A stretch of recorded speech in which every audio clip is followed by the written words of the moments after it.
Hey everyone, tonight we're going to slip into the wild, chaotic, and sometimes downright bizarre history of the medieval papacy, where holy men wielded swords, schemed like warlords, and occasionally turned the Vatican into a soap opera set. Picture a moonlit Rome, the Tiber River glittering, and a pope sneaking out of his palace to dodge assassins, or maybe to meet a secret lover. You probably won't survive this unscathed because the scandals are that juicy. So before you get comfortable, take a moment to like the video and subscribe, but only if you really like what I'm doing here. Drop a comment with your location and local time. I love knowing who's listening in from where, whether it's midnight in Tokyo or breakfast in Berlin. Now, turn down the lights. Maybe turn on the fan for some soft background music. And let's get started tonight. You step into the heart of medieval Rome, where the air hums with ambition, and the scent of incense barely masks the scheming. The papacy, that sacred office meant to channel divine will, isn't just a spiritual beacon. It's a political volcano, erupting with power plays and intrigue. You're not in some serene cathedral. You're in a city where the Pope's word can crown emperors, topple kings, or start wars. The chair of St. Peter, they call it, but it feels more like a throne in a game of chess, with bishops, knights, and pawns all vying for control. The medieval papacy wasn't just about saving souls. It was about ruling Europe, and the men who wore the mitre knew it. You can almost hear the clink of gold and the whispers of deals being struck in shadowy basilicas. In this era, the Pope is Christ's vicar, sure, but he's also a CEO with a cross. The canonical event that sets the stage is the investiture controversy of the 11th century. Picture this. It's 1075, and Pope Gregory VII declares that only the Church, not kings, can appoint bishops. Sounds like a minor HR dispute. Right? Wrong. Bishops controlled land, armies, and wealth, making them medieval power brokers. Kings like Henry IV of the Holy Roman Empire weren't about to let some guy in a funny hat steal their chess pieces.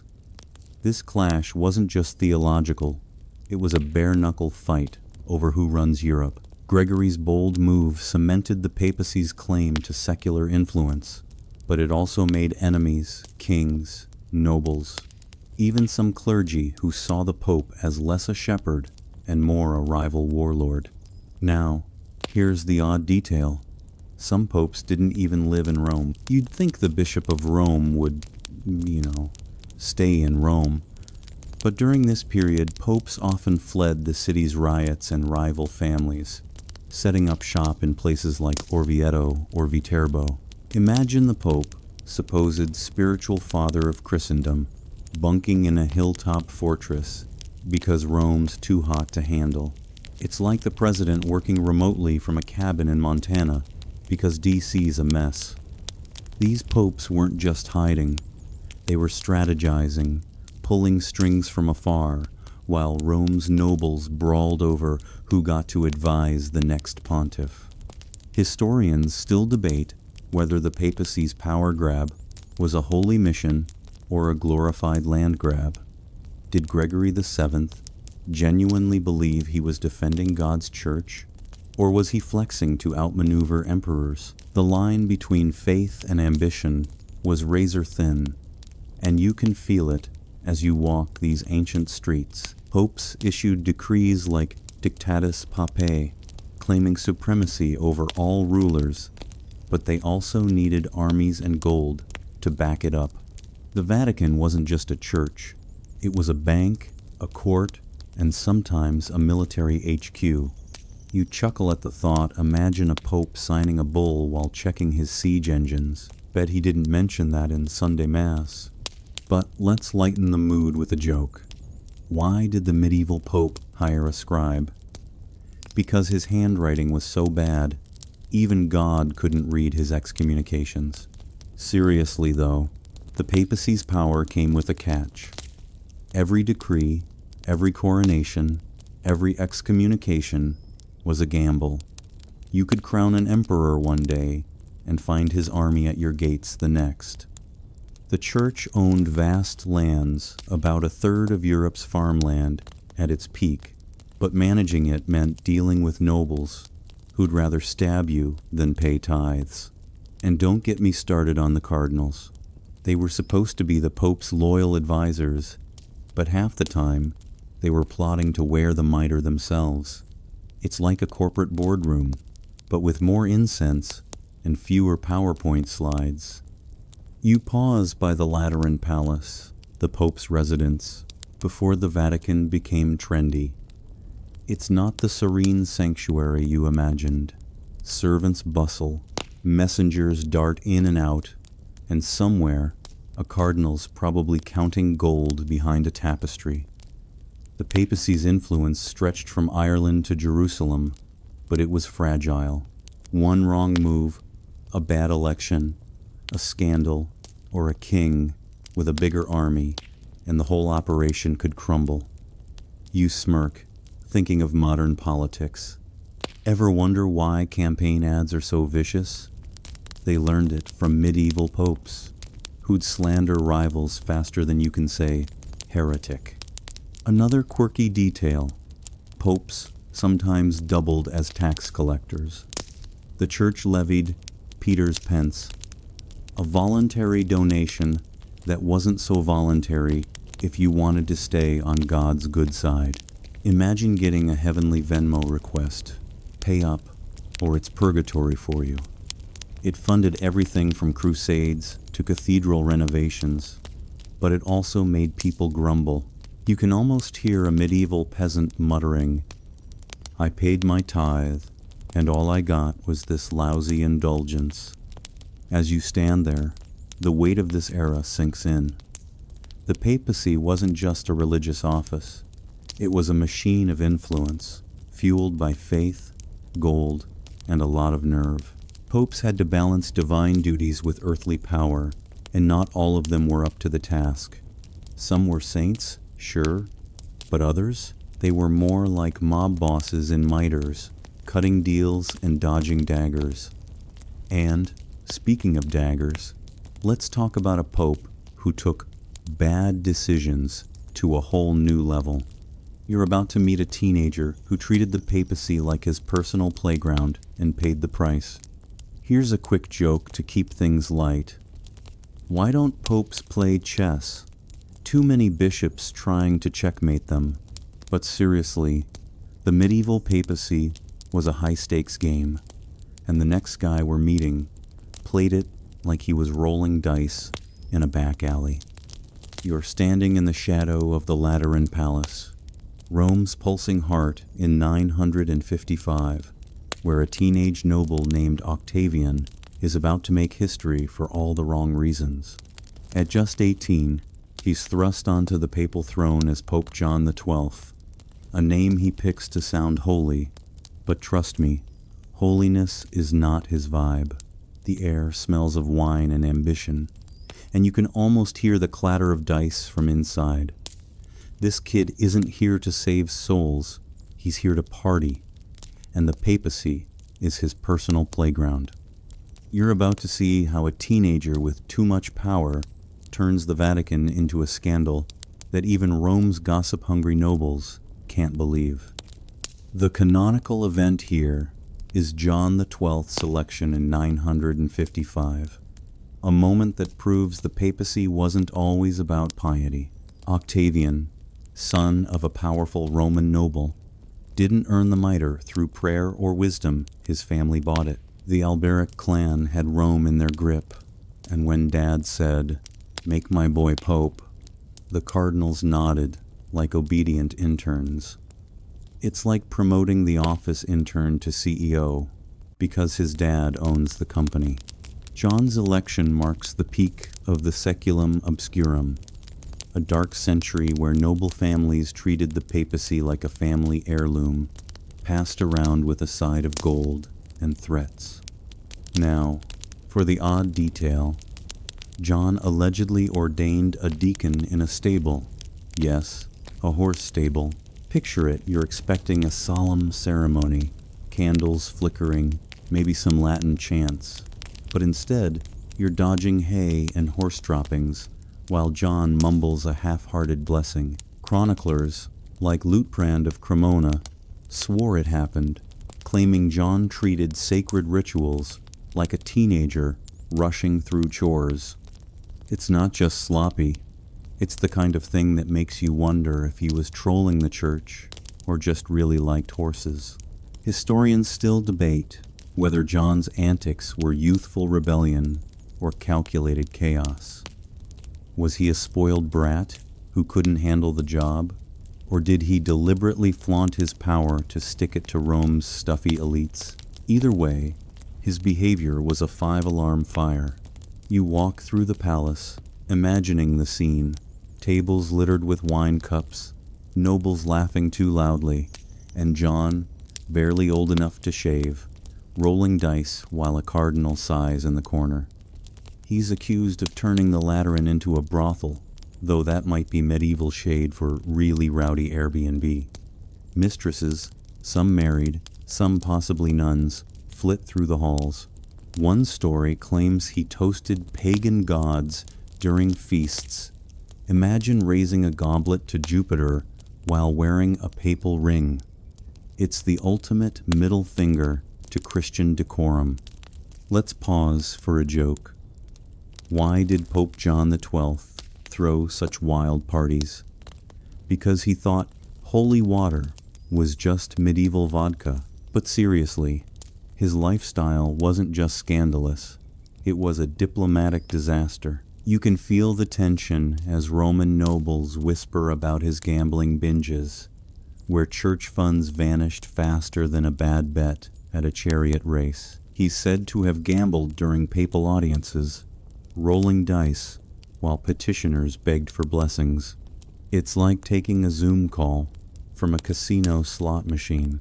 John's not just reckless with money, he's brutal with enemies. You hear whispers of a rival losing his eyes, another his tongue, punishments that scream Roman warlord more than spiritual father. His foreign policy, a mess. He begs German Emperor Otto I for help against local rivals, swearing loyalty like a kid promising to do his homework. Otto marches in, saves the day, and John promptly betrays him, plotting with Otto's enemies the second he leaves town. You can't help but smirk teenage rebellion, papal style. It's like texting your boss you're sick, then posting party pics on Instagram. The palace feels alive with chaos. Servants scurry, carrying trays of food for another banquet. You spot a pile of dice in a corner, maybe John's, and wonder how this kid keeps his job. Spoiler, he doesn't, not for long. Otto, fed up, storms back to Rome in 963 and deposes John, installing a new pope. But John's not done. He slinks back, bribes his way to power, and reclaims the throne like a medieval comeback king. You almost admire the audacity until you hear how it ends. In 964, John reportedly dies mid-scandal, struck down during a tryst with a married woman. Some say it was divine justice. Others bet on an angry husband with a heavy hand. Either way, it's a fitting exit for a pope who lived like a rock star with a cross. Here's another joke to keep the vibe light. Why was John XII bad at hide and seek? Because he kept throwing parties that everyone could find. But beneath the laughs, you feel the weight of his reign. John's antics didn't just embarrass the church, they exposed how fragile the papacy's authority was. If one 8-year-old could turn the Vatican into a frat house, what did that say about the system? You glance at the palace walls, imagining the graffiti medieval Romans might have scrawled, "John was here, and so was everyone else." As you step outside, the Roman night feels heavy. John XII's reign was a low point, but the papacy's wild ride is far from over. Another pope is waiting, one who'll make John look like an amateur. You brace yourself, things are about to get even weirder. You linger in the dim corridors of the Lateran Palace, where the echoes of laughter and clinking goblets still seem to bounce off the stone walls. Even centuries later, the air feels thick with the remnants of incense mixed with spilled wine, and you can almost taste the recklessness that defined Pope John XII's wild antics. This teenage pontiff didn't just flirt with scandal, he dove headfirst into a pool of it, turning the sacred halls into a den of dice, debauchery, and downright defiance. You're uncovering the layers of his behavior now. From gambling sprees that drained church coffers to pagan toasts that left the faithful gasping, all while Rome's faith teetered on the edge like a wobbly chalice. The canonical event that captures John's chaotic spirit is his infamous betrayal and deposition in 963. But it all stems from the antics that built up to it. Picture Otto I, the German emperor, marching into Rome like a stern principal summoned to a rowdy school. John had begged for his help against local rivals, but once safe, he flipped the script, plotting alliances with Otto's enemies. It's the ultimate backstab, sealed with a papal seal, and it led to John's dramatic ousting. But before that climax, his daily habits were the real showstoppers, shaking the foundations of Rome's faith harder than an earthquake in the Colosseum.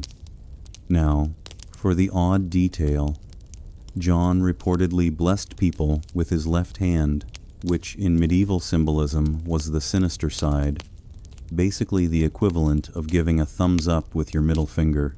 Chroniclers noted it as a deliberate snub to tradition, like signing a holy decree with crayon.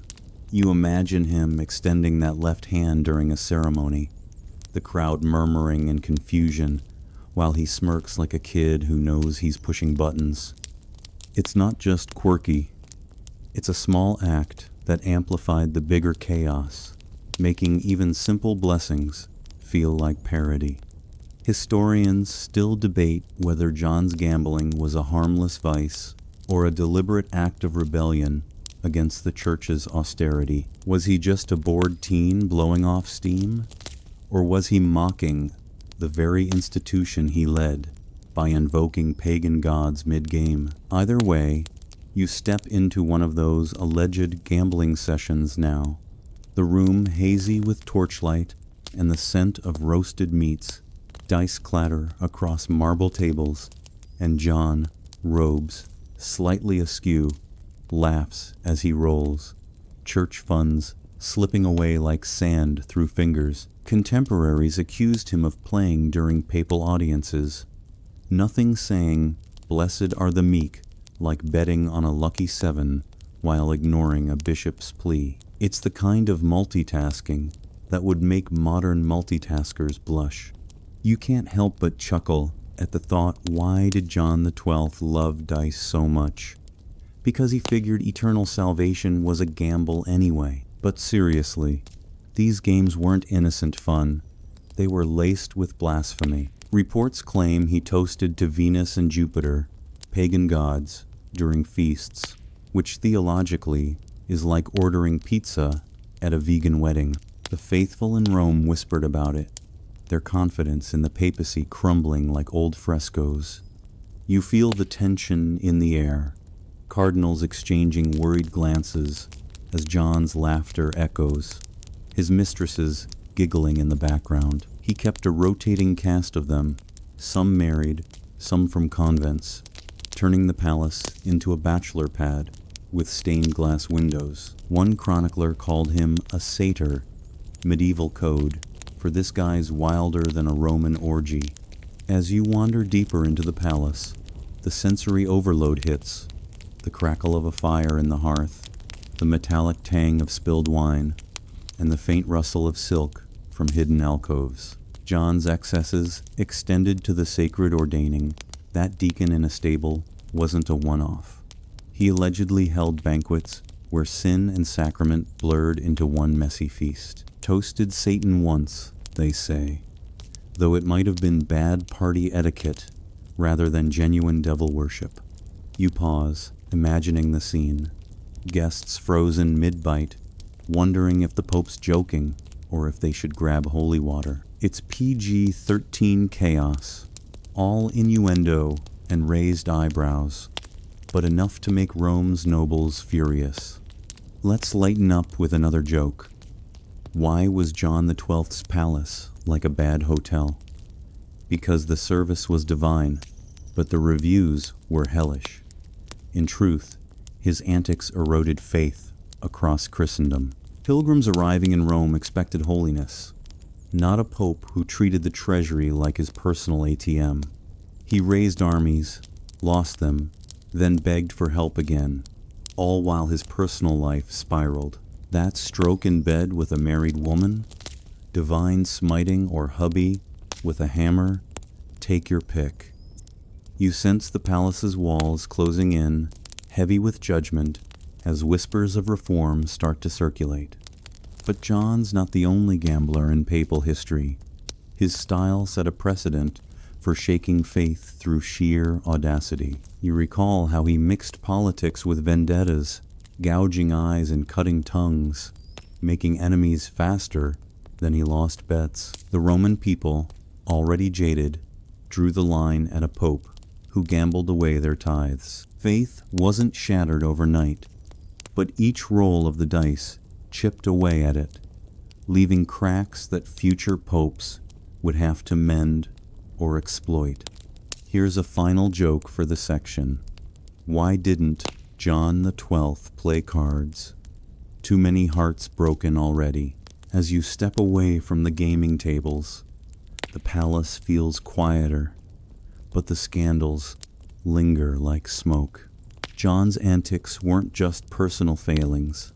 They were a wake-up call for a church teetering between divinity and drama. And speaking of drama, another pope's waiting, one who'll take Comeback Kid to absurd levels. You brace for more twists, the night air cooling as Rome's secrets unfold. You step out into the crisp Roman night, the Tiber's murmur blending with distant echoes of clanging armor, as if the city itself is whispering warnings about the storm brewing. Pope John XII's antics have already pushed Rome to its limits, but now you're witnessing the crescendo of his chaos. His brazen betrayal of Emperor Otto I and the dramatic soap opera worthy return to power that follows. The air carries a chill, like the ghost of imperial wrath sweeping through the streets, and you can almost smell the smoke from Otto's campfires as his army approaches. This isn't just a personal downfall, it's a clash of egos that shakes the foundations of church and empire, turning the papacy into a battlefield where loyalty is as fleeting as a whispered vow. The canonical event that defines this moment is the Synod of Rome in 963, where Otto I convenes a council to depose John XII for his endless scandals and betrayals. You feel the tension building like a slow drumbeat. John had summoned Otto to Rome in 962, desperate for protection against Italian rivals like Berengar II. Otto obliges, marching his forces south, and in return, John crowns him Holy Roman Emperor in a lavish ceremony at St. Peter's. It's all handshakes and holy oaths, with incense curling through the basilica like a fragile truce. But John's loyalty lasts about as long as a teenage crush. The second Otto heads north to deal with other threats. John flips, sending envoys to Otto's enemies, including the Byzantines and even the Magyars. You imagine him in the palace, quill scratching parchment in the dead of night, plotting like a kid, doodling rebellion in his notebook. Otto, no fool, gets wind of it and storms back, furious as a spurned ally with an army at his back. Now, for the odd detail. During his brief exile, John reportedly hid out in the Roman countryside, rallying supporters not with sermons, but with bribes and threats, including allegedly castrating a cardinal who opposed him. Picture that a pope on the run, robes hitched up, dodging patrols, while his henchmen deliver messages that leave folks singing soprano. It's the kind of gritty detail that makes you wince, a reminder that papal politics could turn as vicious as a street brawl, with holy men wielding knives instead of croziers.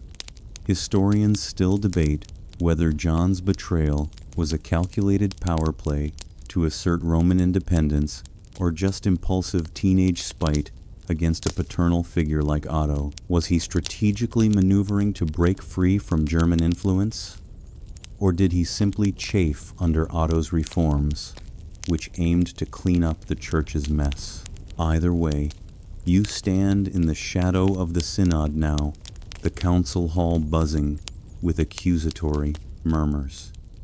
Otto presides like a judge in a medieval courtroom drama, listing John's sins: simony, sacrilege, adultery, even hunting with hawks, which was apparently a no-no for popes.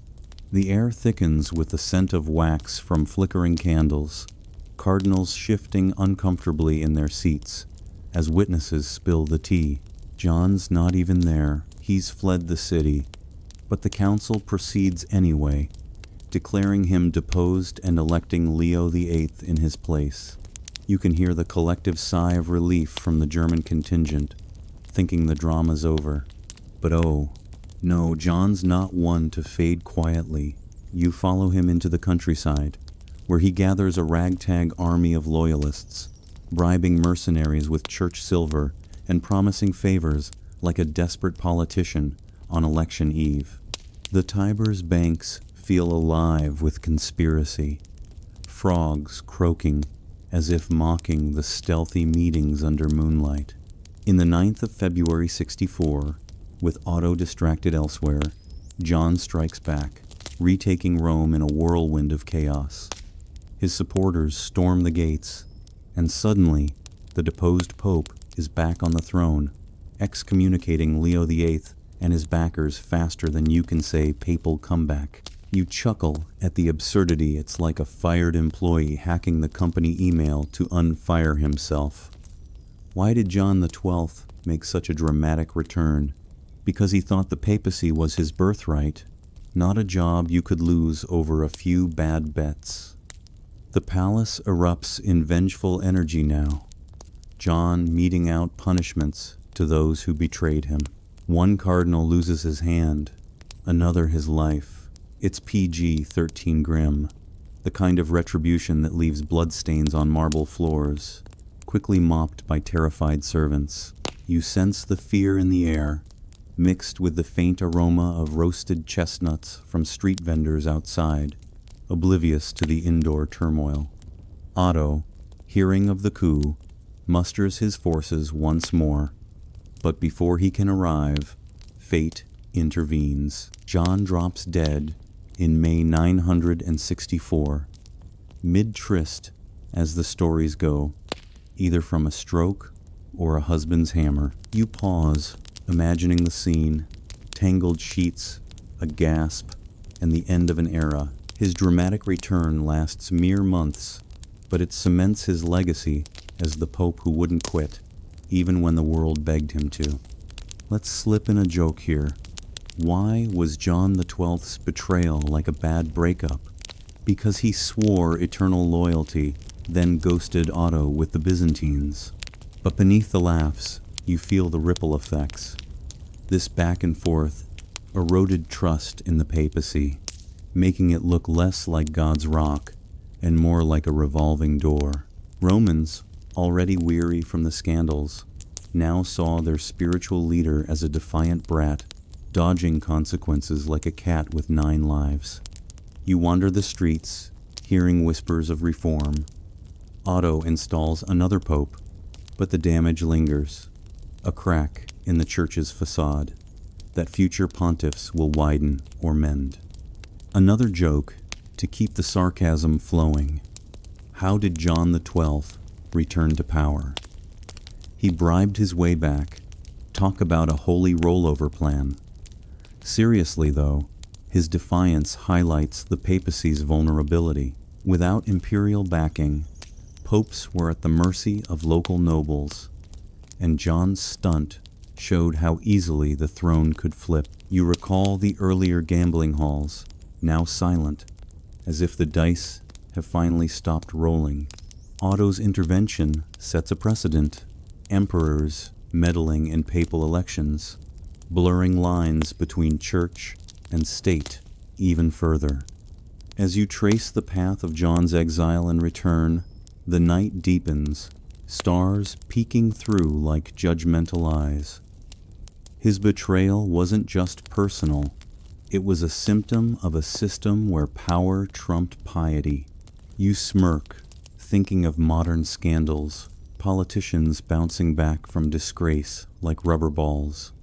John's story feels timeless, a cautionary tale wrapped in medieval drama. But the papacy's roller coaster isn't slowing. Another pope's on the horizon, one who will claim the throne not once, but 3 times, with scandals that make John look tame. One last joke for the road. Why did Otto I depose John the 12th? Because even emperors have a limit on papal reruns. You breathe in the cool air, ready for the next twist, as Rome's history unfolds like a never-ending scroll.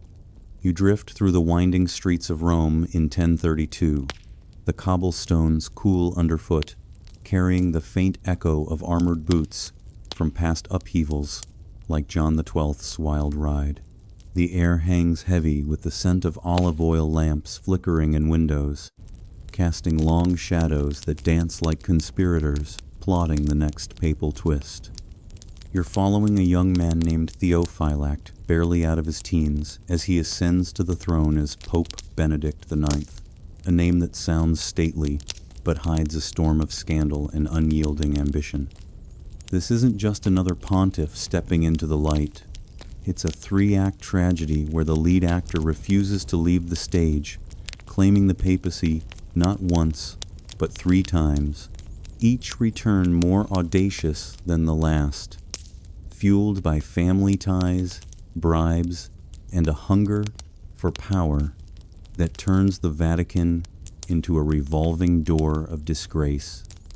The canonical historical event that anchors this era is Benedict's unprecedented sale of the papacy in 1045, when he literally auctioned off the Holy Office to his godfather, John Gratian, for a pile of gold and a promise of retirement. You can picture the scene unfolding in a dimly lit chamber, the clink of coins echoing off stone walls like a bad omen, as Benedict, weary from uprisings and his own excesses, hands over the keys to the kingdom like it's a used chariot at a market stall. Gratian becomes Pope Gregory VI, but the church reels, whispering about simony, the sin of buying ecclesiastical offices, as if the papacy were a commodity on a trader's ledger. This act wasn't just bold, it shattered illusions, proving that even the chair of St. Peter could be bartered like bread in a bazaar, sending shockwaves through Christendom and prompting Emperor Henry III to intervene like a referee in a chaotic wrestling match. Now, for the odd detail, Benedict allegedly kept wild animals in the papal palace, turning the sacred halls into a makeshift menagerie where lions or bears roamed amid the frescoes and altars. Imagine waking to the low growl of a beast echoing through marble corridors, servants tiptoeing with trays of meat while cardinals clutch their rosaries tighter. Was it a metaphor for his untamed rule, or just a quirky hobby to impress or intimidate visitors? Either way, it adds a layer of surreal whimsy to his reign, like stumbling upon a zoo in the middle of a cathedral, the scent of hay and fur mingling with incense in a bizarre papal perfume. Historians still debate whether Benedict's multiple reigns were driven by genuine devotion to the Church or pure opportunistic greed, with some arguing he saw the papacy as a family business to reclaim at will, while others suggest political pressures forced his hand, making him more a puppet of Roman nobles than a master schemer. You stand in the Lateran now, feeling the weight of those debates in the cool draft slipping through arched windows, as if the stones themselves argue over his motives. Benedict's first term starts innocently enough in 1032, thrust onto the throne at around 20 by his powerful Tusculan family, the air buzzing with whispers of nepotism like bees around a hive.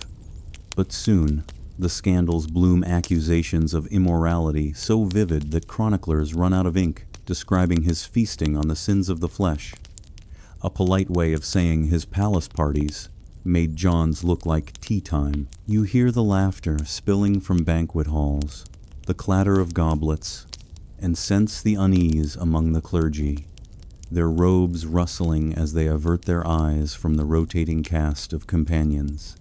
Why did Benedict IX keep coming back to the papacy? Because quitting once wasn't dramatic enough. He needed encores. But seriously, his ambition turns the Vatican into a theater of the absurd, with uprisings forcing him out in 1044, only for him to slink back like a cat, claiming its favorite spot.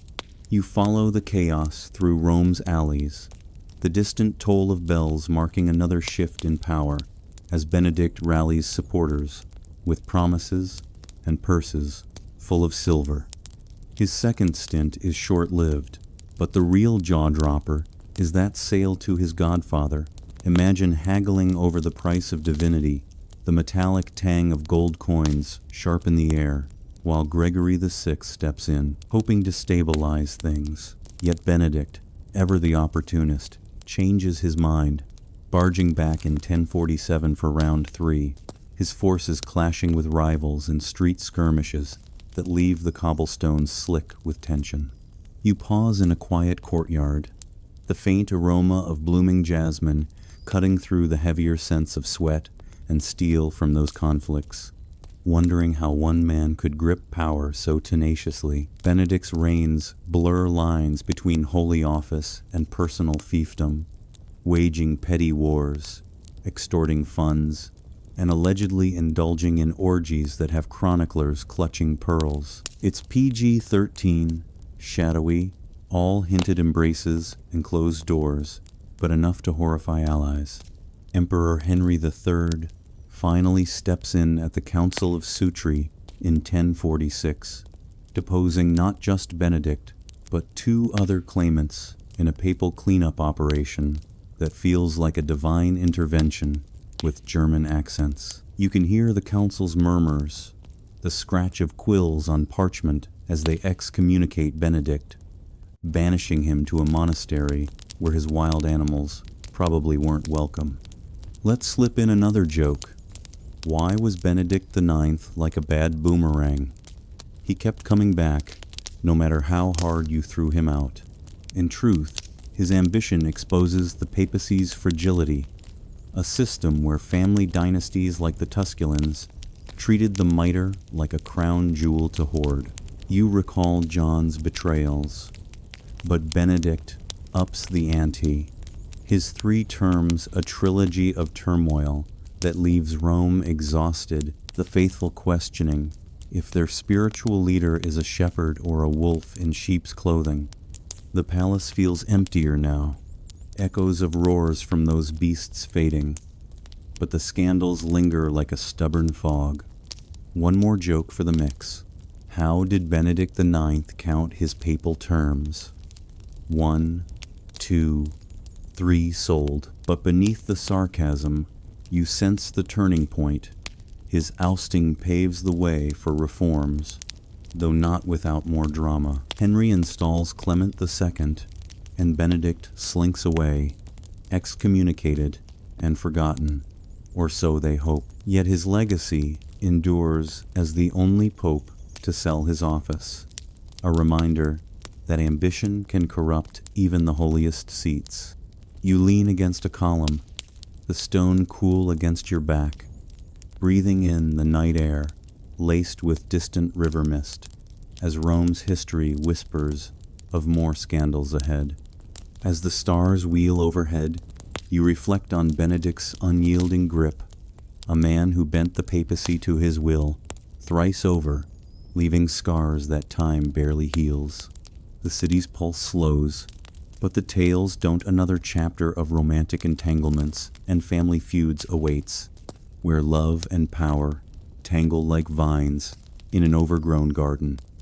You slip deeper into the labyrinthine corridors of Rome's underbelly in 1045, the flickering torchlight casting elongated shadows that twist like the tangled motives of Pope Benedict IX himself. The air grows thicker here, laced with the metallic tang of freshly minted gold coins and the faint, lingering perfume of unrequited romance, as if the city's ancient stones are exhaling secrets long buried under layers of scandal. You're diving headfirst into the shocking moment when Benedict sells the papacy like a hot commodity at a flea market, trading divine authority for a sack of gold and a shot at love, only to unravel in a romantic misadventure that leaves the church gasping and historians scratching their heads. This isn't just a transaction, it's a heartfelt folly wrapped in greed, turning the Vatican into a backdrop for a medieval rom-com gone horribly wrong, with Benedict as the hapless lead, chasing a dream that slips through his fingers like sand from the Tiber's banks.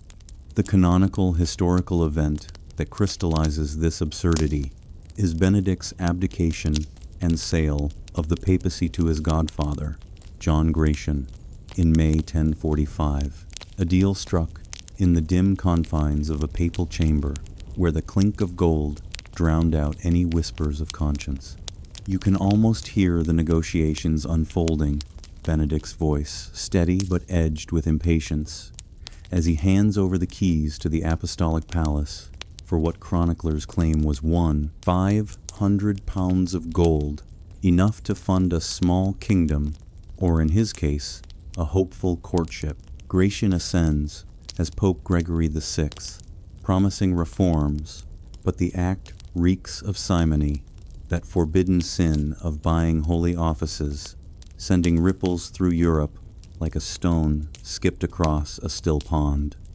Emperors and bishops alike recoil, questioning if the chair of St. Peter has become a mere pawn in family games, while Benedict retreats, pockets heavy, heart perhaps lighter, thinking he's traded eternal burdens for earthly bliss. It's a pivotal low point, exposing the papacy's vulnerability to personal whims and setting the stage for imperial interventions that would reshape church governance for centuries. Now, for the odd detail, Benedict's romantic gesture included plans for a lavish wedding feast, reportedly featuring exotic spices and musicians, as if stepping down from godliness would make him irresistible. But the whole affair fizzled when his intended bride turned him down flat, leaving him with a palace full of uneaten delicacies and a bruised ego. Imagine the papal kitchens bustling with the aroma of roasted pheasant and honeyed fruits, servants polishing silverware for guests who never arrive, while Benedict paces, robes discarded for finer silks, only to face rejection that stings sharper than any excommunication. It's the kind of quirky heartbreak that humanizes him, turning a power-hungry pope into a lovesick fool. The scent of wilting flowers in his chambers, a poignant reminder that even pontiffs can't buy affection. Historians still debate whether Benedict's sale was truly motivated by love, or if it was a clever ruse to escape mounting political pressures, with some arguing the romance was a fabricated excuse to mask his fear of uprisings, while others see it as genuine folly in a man more suited to sonnets than sermons. You wander through the imagined gardens where he might have plotted his proposal, the soft rustle of leaves underfoot mirroring the uncertainty in those scholarly arguments, as if the wind itself carries whispers of was it passion or pragmatism. Either way, the misadventure unfolds like a slow-burning candle, wax dripping steadily as Benedict's dreams melt away. You feel the weight of that gold now, heavy in invisible sacks slung over your shoulder, as Benedict slips away from Rome, the city's clamor fading into a distant hum like a forgotten hymn. He's convinced stepping down will win her heart. A noblewoman whose name history conveniently forgets, perhaps to spare her the embarrassment. You picture him rehearsing lines in a mirror, mitre set aside, practicing a smile that's equal parts charm and desperation. Since God has given me the papacy, he might have thought, twisting Leo X's later words, but now I'll give it up for you. It's almost sweet, in a twisted way, like a CEO quitting his job to impress a date, only to get ghosted via carrier pigeon. Why did Benedict think selling the papacy would be romantic? Because nothing says I love you like trading eternity for a maybe. But the joke's on him, the woman declines, citing reasons lost to time, maybe the lifelong shame or the awkward family dinners where your hubby chats about his ex-job as God's vicar. You chuckle softly, imagining her polite refusal letter sealed with wax that smells faintly of regret, while Benedict stares at it in disbelief, the gold suddenly feeling colder in his grasp. Humiliated and still single, he doesn't wallow long. Spite kicks in, and he decides to reclaim what he sold, barging back into Rome like a jilted lover crashing a wedding. The streets pulse with chaos again, supporters clashing with Gregory's guards, the clash of swords ringing like a bad breakup anthem. You dodge imaginary debris, the air sharp with the scent of sweat and steel, as Benedict reasserts his claim, not for theology, but for that prime Vatican real estate. Let's pause for another joke. Why did Benedict's romance fail after selling the papacy? Because she wanted a knight in shining armor, not a pope in tarnished gold. Seriously, though, this misadventure highlights the human side of papal scandals, where ambition collides with heartache in ways that feel oddly relatable. You recall Benedict's wild animals from earlier reigns, now perhaps left behind in the palace, like forgotten pets during a move, adding to the absurdity. His comeback in 1047 is fierce but fleeting, the papal throne feeling like a hot potato he can't let go. Emperor Henry III intervenes, fed up with the musical chairs, installing Clement II and excommunicating Benedict for good, the decree echoing through basilicas like a final breakup text. You lean against a cool stone wall, the texture rough under your palms, breathing in the night's jasmine-scented breeze as the drama settles. Benedict's sale wasn't just about gold or love. It proved the papacy could be commodified, a dangerous precedent that blurred sacred and secular lines. Chroniclers paint him as a villain, but in this moment, he's almost pitiable. A man chasing butterflies with a net made of ambition, only to end up entangled himself. The romantic flop adds a layer of irony, turning what could have been a power play into a cautionary tale about mixing heartstrings with holy rings. One more joke to ease the tension. How did Benedict feel after his papal sale and rejection? like he got excommunicated from love talk about divine intervention. As you trace the path of his retreat, the city's lights dimming like fading hopes, you sense the church sighing in Latin, weary from the turmoil. This episode callbacks to John XII's betrayals, but Benedict's adds a personal twist, where love becomes the ultimate wild card in the Game of Thrones. The air cools further, carrying hints of river mist, as Rome braces for more family-fueled follies ahead, the pornocracy era looming like a storm cloud on the horizon. You're wandering through the tangled web of Rome's noble quarters in the early 10th century, where the air smells of intrigue, wax seals, and the faint musk of illicit liaisons. The city's pulse quickens with whispered deals and family feuds, as powerful clans like the Theophylacts and Crescenzi treat the papacy like a prized heirloom to be hoarded, swapped, or stolen. You're stepping into the so-called pornocracy, a scandal-soaked era where noble families, romantic entanglements, and outright scheming turned papal elections into a high-stakes family drama. The streets hum with the clatter of carriages and the soft rustle of silk, but beneath the surface, it's all power plays and broken vows, with the Vatican caught in a tug of war between ambition and sin, like a holy soap opera, scripted by Machiavelli himself. The canonical historical event anchoring this period is the reign of Pope Sergius III, starting in 904, which marks the peak of the pornocracy, a term coined by historians to describe the rule of harlots, though it's more about noble women like Marozia wielding influence than literal scandal. Sergius, backed by the Theophylact family, allegedly had a long-standing affair with Marozia, a Roman noblewoman whose charm and cunning made her a political powerhouse. Their relationship, rumored to produce a son who later became Pope John XI, turned the papacy into a family dynasty, blurring lines between sacred office and secular ambition. You can feel the weight of this moment in the cool marble halls, where whispers of Marozia's influence echo louder than any papal bull, her presence like a perfume that lingers long after she's left the room.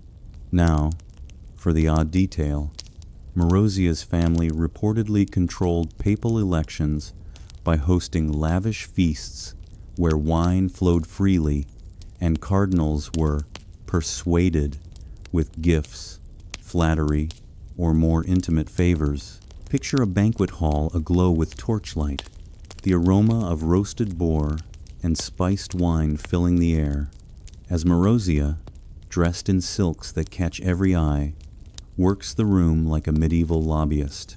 Servants weave through with trays of honeyed figs, while cardinals nod, their loyalty swayed not by theology, but by the promise of a villa or a discreet rendezvous. It's less a holy conclave and more a high society gala, with eternal salvation as the door prize, a quirky glimpse into how charm and decadence could sway the fate of Christendom. Historians still debate whether the pornocracy was truly a reign of moral decay or an exaggerated smear by later reformers eager to paint noble families as villains to justify their own power grabs. Was Marozia a scheming mastermind orchestrating a papal dynasty, or just a savvy woman navigating a brutal political landscape? You stand in the shadow of the Castel Sant'Angelo, its looming walls a reminder of the era's ruthless power struggles, as if the stones themselves argue over her legacy. Either way, the Theophylact's grip on Rome was ironclad, their influence seeping into every election like ink into parchment, with Marozia at the heart of it all. You follow her shadow now, imagining her gliding through Rome's elite circles, her voice low but commanding, brokering deals that make or break popes. Sergius III's reign, from 904 to to 911 sets the tone she's not just a lover, but a kingmaker. Her family's wealth and connections, ensuring her son, John the 11th, ascends in 931. You smirk at the irony, a pope fathering a future pope, breaking every vow of celibacy with the subtlety of a chariot crash. Why did the pornocracy thrive? Because in medieval Rome, family was thicker than holy water. The Theophylax turned the papacy into a dynasty, with Marozia's children, grandchildren, and allies cycling through the throne like it's a family business. You can almost taste the opulence in the air, the sweet tang of imported spices mingling with the bitterness of betrayal. As cardinals bow to her will, their mitres tilting like pawns on a chessboard. But it's not all feasts and flattery.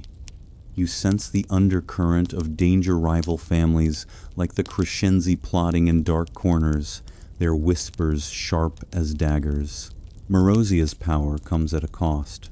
Her son John the 11th's reign is weak, overshadowed by her influence, and her own ambitions lead to her downfall when her other son, Alberic II, imprisons her in 932, tired of her meddling. The palace feels claustrophobic now, the walls closing in with the weight of family dysfunction, like a reunion where everyone's secretly plotting to rewrite the will. You recall Benedict IX, another Theophylact descendant, whose 3-time tenure echoed this era's chaos. Same family, same playbook, just a century later. The pornocracy set the stage, proving that blood ties and bedroom promises could steer the church as much as any divine mandate. Let's slip in a joke. Why was Marozia so good at papal politics? Because she knew how to make cardinals' hearts beat faster literally and figuratively. But seriously, her influence exposes the papacy's vulnerability to noble families who saw it as a prize to be won, not a calling to be answered. You wander through an imagined banquet now, the clink of goblets and soft laughter masking the tension as Marozia leans in to whisper to a cardinal, her words sweeter than the wine, but twice as dangerous. Her son's papacy, John the 11th, is a puppet show, with her pulling the strings until Alberic cuts them, leaving the family's legacy teetering like a poorly balanced crown. Another joke to keep the mood light. How did the Theophylax pick popes? With a family recipe, equal parts gold, charm, and chaos. The pornocracy wasn't just about scandal, it was about control, with women like Marozia rewriting the rules in a man's world. You pause by a window, the night air carrying the distant lap of the Tiber, as if washing away the era's sins. But the stains linger, Sergius's affair, Marozia's machinations, and a church caught in a tug of war between faith and flesh. The faithful, hearing of popes born from scandal, must have wondered if their prayers were reaching heaven or getting lost in Rome's smoky backrooms. One final joke for the section. Why did the pornocracy era spice up the papacy? Because nothing says holy like a family reunion with extra intrigue. As you step back into the streets, the city feels alive with secrets, each corner hiding another plot, another betrayal. The pornocracy laid bare the papacy's human flaws, but Rome's drama doesn't end here. A new chapter looms, one where even the dead aren't safe from judgment, as a pope decides to put a corpse on trial, turning scandal into something straight out of a nightmare. You plunge into the eerie hush of the Lateran Basilica in 897, the air thick with the musty scent of damp stone and flickering oil lamps that cast grotesque shadows across the vaulted ceilings, like fingers reaching out from the grave. The city's usual bustle fades to a tense murmur outside, replaced by the soft shuffle of robes and the occasional creak of wooden benches as clergy gather for what can only be described as the most bizarre trial in history, the Cadaver Synod, where Pope Stephen VI decides to drag his predecessor, Formosus, out of the ground for a courtroom showdown.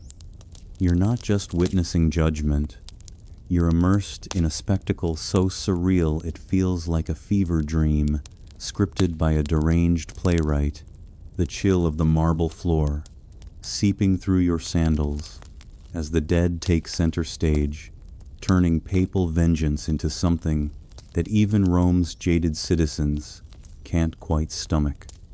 The canonical historical event that defines this macabre moment is the Cadaver Synod itself, convened in the 8th of January 97, where Stephen VI orders Formosus's corpse exhumed after 9 months in the grave, dressed in full papal regalia, and propped up on a throne to face charges of illegally ascending to the papacy and violating canon law.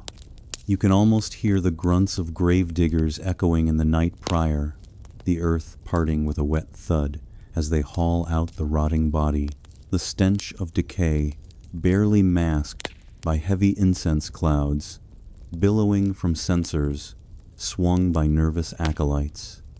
Stephen, wild-eyed and driven by political grudges, Formosus had crowned a rival emperor, appoints a deacon to defend the corpse, who stands there stammering objections while the dead pope slumps silently, his skeletal fingers clutching the throne like a reluctant witness. The trial unfolds in Latin shouts and accusations, ending with Formosus found guilty, his vestments torn off, 3 blessing fingers hacked away, and the body hurled into the Tiber like discarded refuse, bobbing away on the current as if fleeing the madness. Now, for the odd detail. During the proceedings, the corpse was reportedly rigged with strings or supports to make it nod in response to questions, turning the synod into a grotesque puppet show where the dead seem to participate in their own condemnation. Imagine the deacon pulling a cord, the head jerking forward in mock agreement, the audience gasping as bits of decayed fabric flutter to the floor like morbid confetti. It's the kind of theatrical flourish that blurs horror and hilarity, the metallic tang of blood from those severed fingers mixing with the acrid smoke of torches, leaving you wondering if Stephen was directing a trial or staging a haunted farce for his enemies. Historians still debate whether the Cadaver Synod was a genuine act of justice rooted in canon law disputes or a politically motivated stunt to legitimize Stephen's own shaky claim to the throne, with some seeing it as a symptom of Rome's factional violence, while others argue it exposed deeper psychological unraveling in a papacy obsessed with posthumous revenge. You stand amid the assembled bishops now, their faces pale in the lamplight, robes whispering as they shift uncomfortably, the weight of those debates hanging in the air like unspoken accusations. Was Stephen unhinged by grief over past slights, or cleverly erasing Formosus's legacy to curry favor with the Spolito faction? Either way, the basilica feels charged, the echo of Stephen's rants bouncing off frescoed walls depicting saints who must be averting their eyes in embarrassment. You can't help but lean into the absurdity, imagining Formosus's corpse thinking, "I thought death was the ultimate retirement. Guess not." But seriously, the trial's theatrics call back to earlier scandals like Benedict's wild animals or Marozia's banquets. But this takes it to a new low, desecrating the dead. In a bid for power that reeks of desperation, the air grows heavier with the scent of myrrh and rot, clergy murmuring prayers under their breath as Stephen paces, his voice rising in tirades about Formosus's alleged perjuries, the corpse's empty sockets staring blankly like a judge weary of the living. You recall Sergius III's affairs in the pornocracy era. But here, romance gives way to revenge. The Tiber's distant rush, a somber soundtrack to the body's unceremonious dump. Fishermen downstream, probably hooking more than they bargained for. Let's pause for another joke. Why did Stephen VI put a corpse on trial?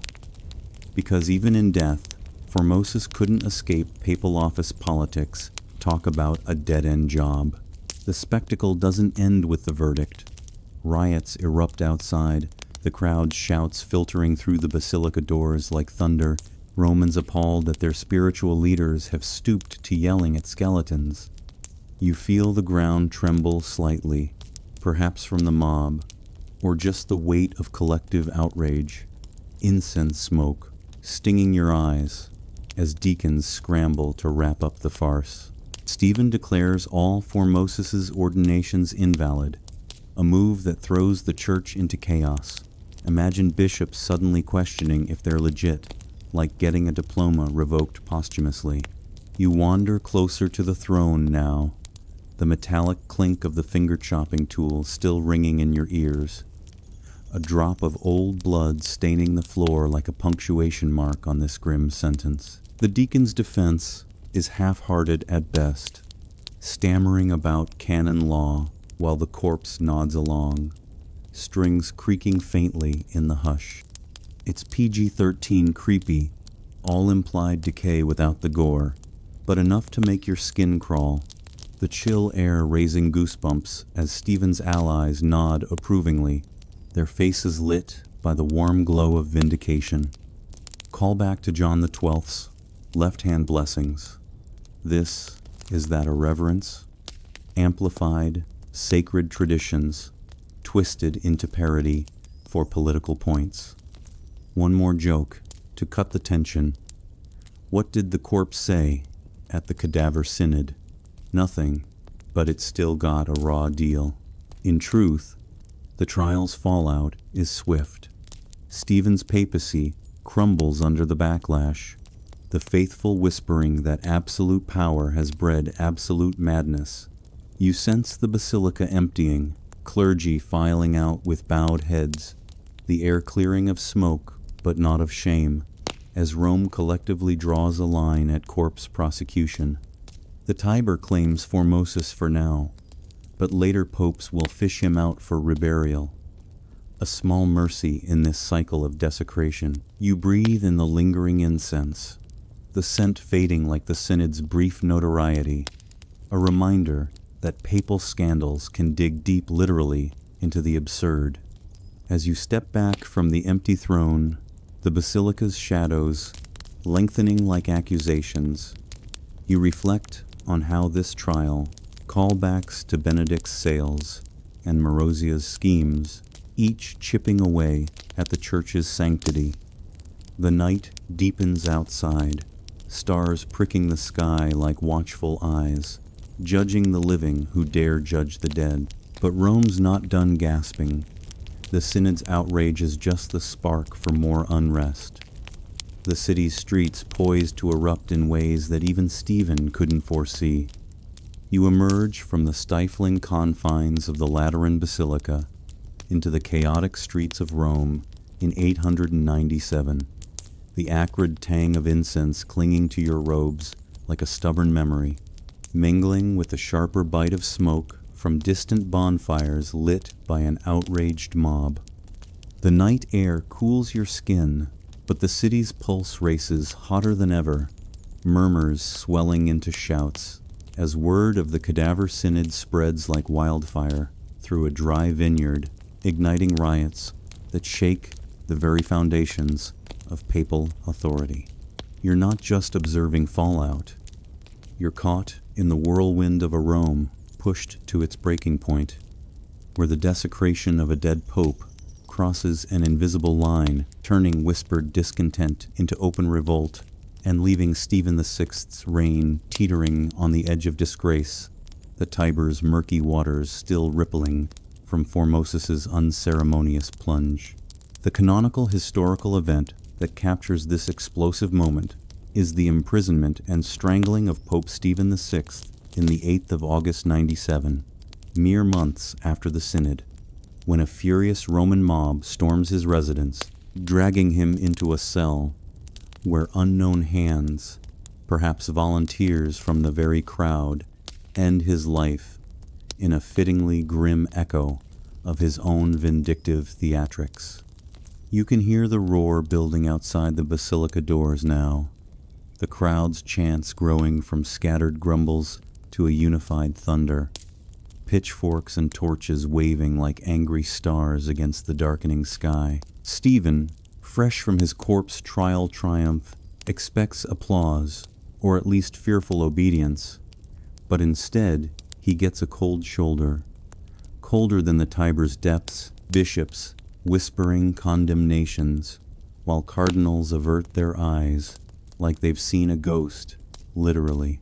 The air crackles with tension, the scent of burning pitch from those torches wafting in on the breeze as riots erupt, not with polite petitions, but with the storm, the palace fury of a people who've tolerated nepotism, bribes, and even holy wars, but draw the line at prosecuting the dead.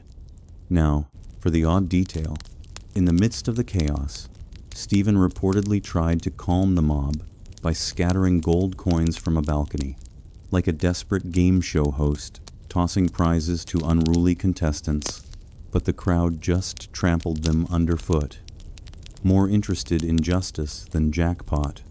Imagine him up there, hands trembling as he flings handfuls of glittering metal into the throng below, the clink of coins on cobblestones drowned out by boos and jeers, a quirky bid for mercy that backfires spectacularly, leaving the streets littered with ignored treasure like confetti from a failed party. It's the kind of desperate improvisation that adds a layer of tragic comedy to the disgrace, the metallic gleam catching torchlight as rioters press forward undeterred.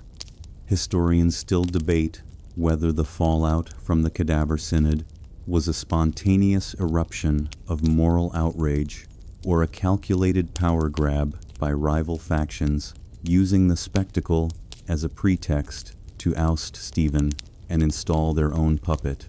Pope, you weave through the surging crowd now, shoulders brushing against furious Romans merchants, peasants, even a few wide-eyed clergy, their faces flushed in the firelight, voices hoarse from shouting about how the papacy's gone too far, desecrating graves when they should be blessing them. The ground vibrates under your feet from stamping boots, the air thick with the earthy smell of sweat and unwashed wool, as makeshift barricades go up near the palace gates.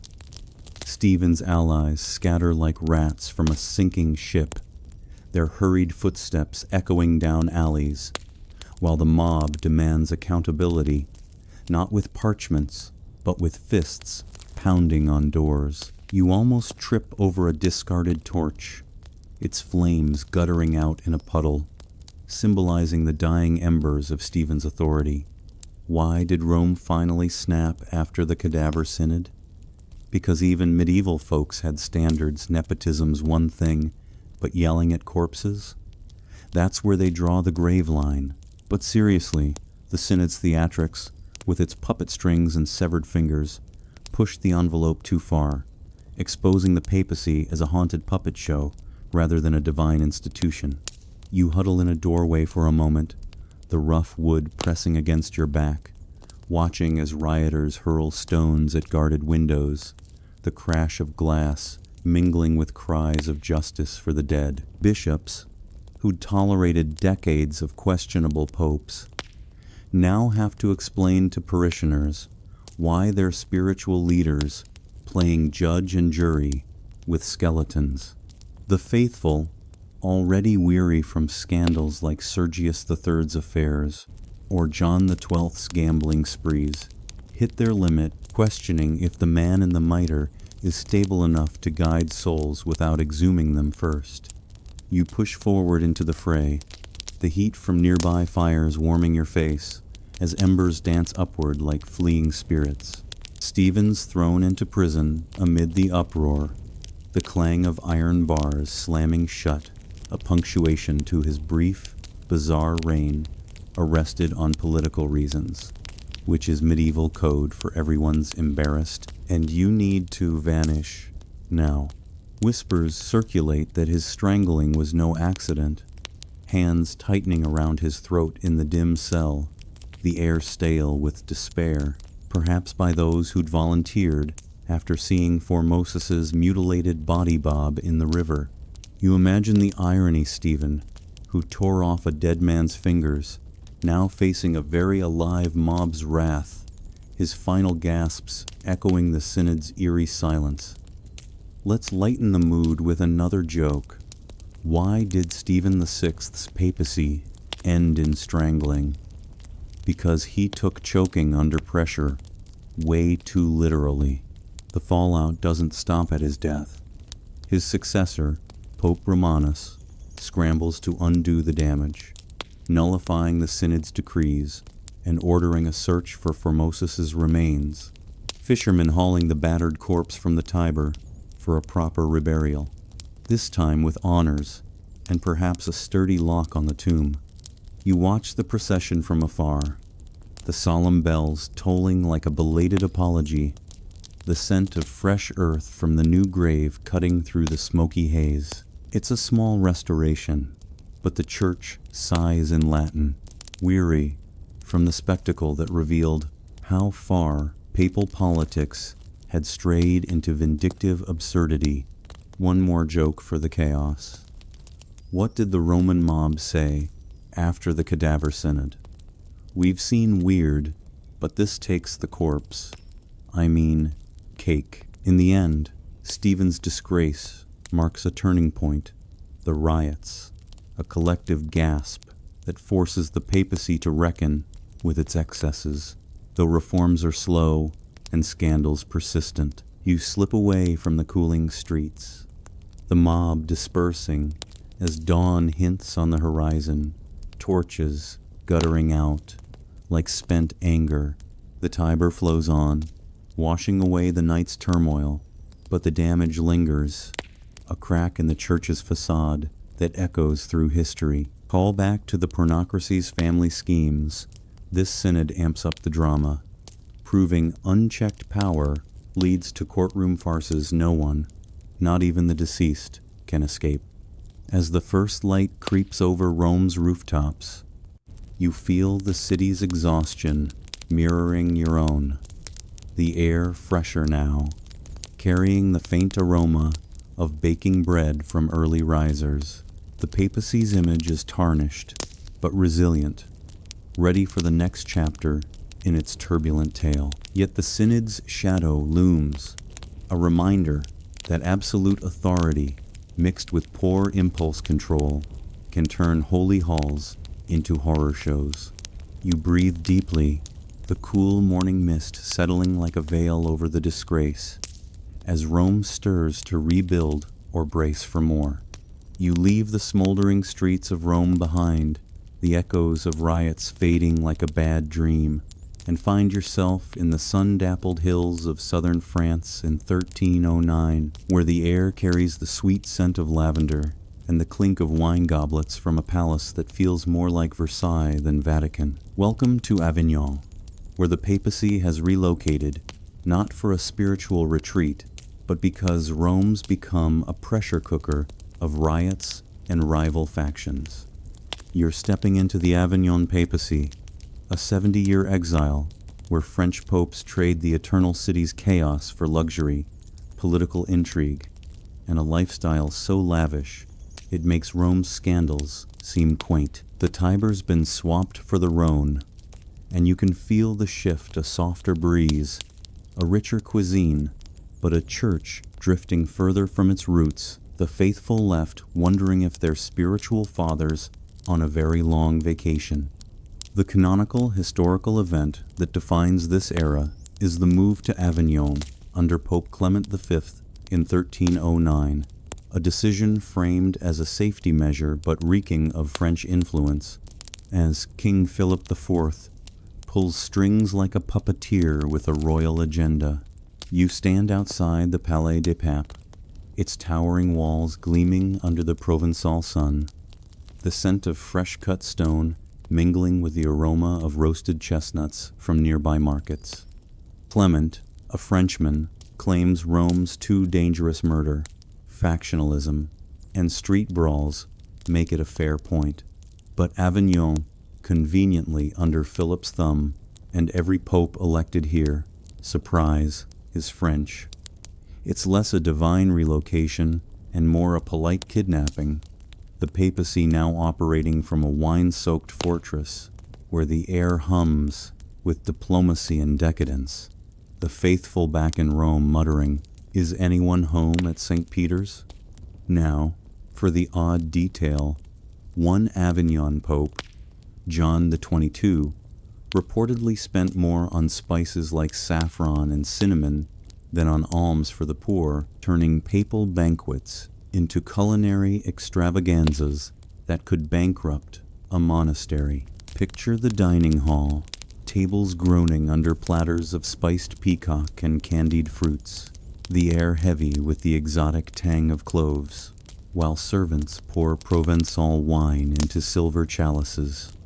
It's a quirky glimpse into the priorities of a papacy that's traded pilgrim prayers for gourmet excess, the cost of a single feast enough to feed a village for a year. You smirk, imagining a cardinal sniffing his saffron-dusted meal, wondering if salvation comes with a side of seasoning.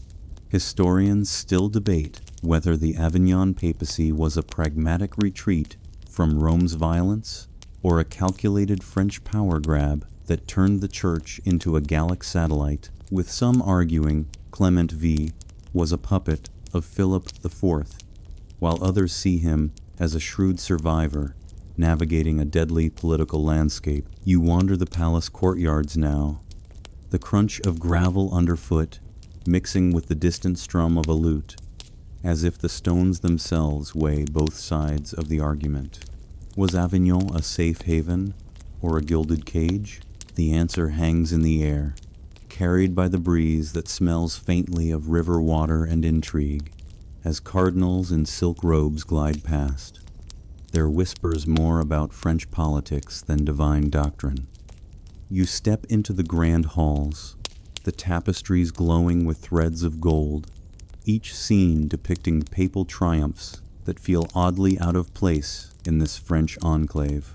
The Avignon court's reputation for luxury spreads faster than pilgrims' tales, banquets, silks, entire wine cellars that could drown a monastery in Merlot.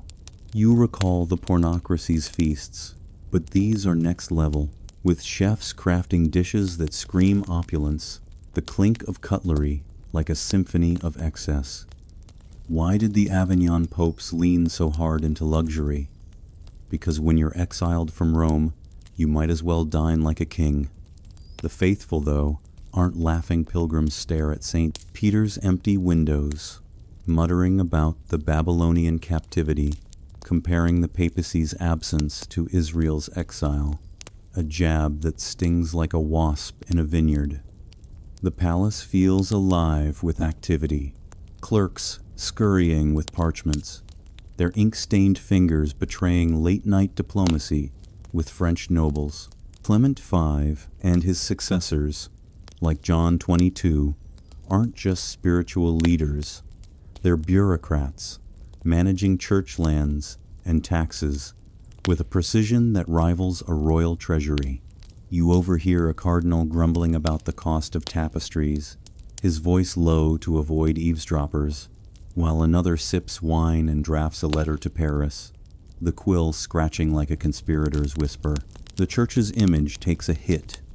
Critics call it a French playground, not a holy seat, the air thick with the scent of ambition and imported cheeses. Call back to Benedict IX's wild animals. Avignon's excesses are less feral, but no less scandalous, trading roars for refined decadence. Let's slip in a joke. Why did the Avignon popes love their palace?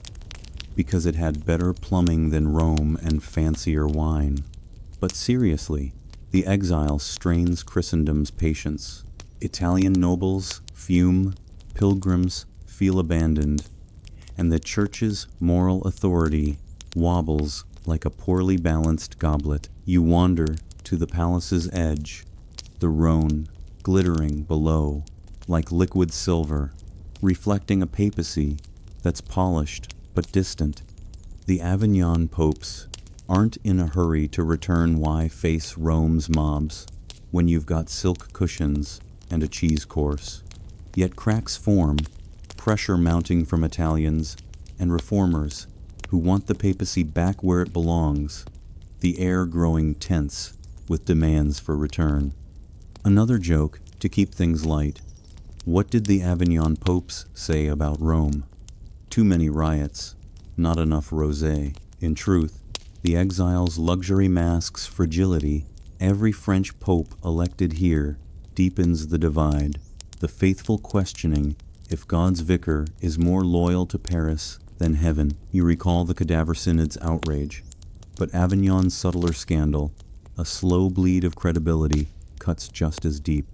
By 1377, Pope Gregory XI finally returns to Rome, but not before 7 decades of absence transform the papacy into a cross-border circus, the scent of lavender fading as Roman dust reclaims its place. One final joke for this section. Why was Avignon's papacy so spicy? Because they seasoned their bowls with saffron instead of sanctity. You stand by the Rhone's banks now, the water's gentle lap, a stark contrast to Rome's chaos, the palace looming behind you like a monument to misplaced priorities. The exile's end is near, but the church's troubles are far from over. Gregory's return only sparks a new crisis, one that'll make 2 popes seem like a dream compared to what's coming. You breathe in the cooling air, the stars above twinkling like distant warnings as Rome calls its wayward shepherd home, ready for the next act of holy havoc. You're back in Rome. The year is 1378, and the city's air crackles with tension, thick with the scent of dust from bustling crowds and the faint tang of ink from hastily scribbled papal decrees. The Avignon exile is over, but the papacy's troubles are just warming up, like a pot left too long on the fire, ready to boil over into chaos. You're standing in the shadow of St. Peter's, where the return of Pope Gregory XI in 1377 was supposed to heal the church's wounds. But his sudden death has thrown Rome into a frenzy. The Roman mob, torches in hand, demands an Italian pope, their shouts echoing like thunder through the narrow streets, and you can feel the ground trembling under the weight of their impatience. Welcome to the Western Schism, where 2 popes, one in Rome, one in Avignon, split Christendom like a loaf of bread, each claiming divine right, excommunicating the other with the fervor of a scorned sibling, turning the papacy into a theological tug-of-war that leaves kings, bishops, and peasants picking sides in a holy mess. The canonical historical event that defines this crisis is the election of 2 rival popes in 1378, kicking off the Western Schism with all the grace of a bar fight. Gregory XI's death leaves the cardinals in a bind, huddled in the Vatican, under pressure from a Roman crowd, chanting for an Italian to reclaim the papacy after decades of French dominance. You hear their voices rising, a mix of Latin curses and Italian pleas, the air heavy with the smell of sweat and burning pitch from their torches. The cardinals, many French, cave and elect Bartolomeo Prignano as Pope Urban VI, an Italian with a reputation for piety. Problem solved, right? Not quite. Urban turns out to be a loose cannon, scolding cardinals like a drill sergeant, accusing them of corruption and refusing to play nice. You imagine him storming through the palace, his robes flapping like a battle flag, while the cardinals wince at his tirades, their wine goblets trembling in their hands. Regretting their choice, they declare the election invalid, citing mob pressure fair, given the torches, and flee to Avignon, where they elect Robert of Geneva as Pope Clement VII. Now, Christendom has two popes, each hurling excommunications like verbal grenades, splitting Europe into rival camps. Now, for the odd detail. Urban VI reportedly kept a pet parrot that he taught to squawk Latin insults at visiting dignitaries, adding a bizarre flair to his already abrasive style. Picture the bird perched in the papal chambers, its feathers bright against the dim stone walls, screeching Hereticus at a stunned French envoy, while Urban smirks like a kid who's trained his dog to bark on cue. The scent of exotic bird feed mixes with incense, a quirky reminder that even in a schism, popes found time for eccentric hobbies, though this one didn't exactly win hearts or sway kings. Historians still debate whether the schism was caused by Urban's volatile personality or the French cardinals' calculated rebellion to preserve their influence, with some arguing Urban's reforms threatened their power, while others see the Avignon election as a power grab dressed in canonical excuses. You stand in the Vatican now, the air thick with the scratch of quills as both sides draft, bulls claiming legitimacy, the faint aroma of wax seals mingling with the tension. Was Urban a reformer gone rogue, or were the cardinals just itching to return to Avignon's wine-soaked luxury? The question lingers like dust in the air as you navigate the palace halls, dodging anxious clerics clutching letters for kings who now must choose Rome or Avignon, Urban or Clement, Italy or France. You feel the schism's weight as Europe fractures.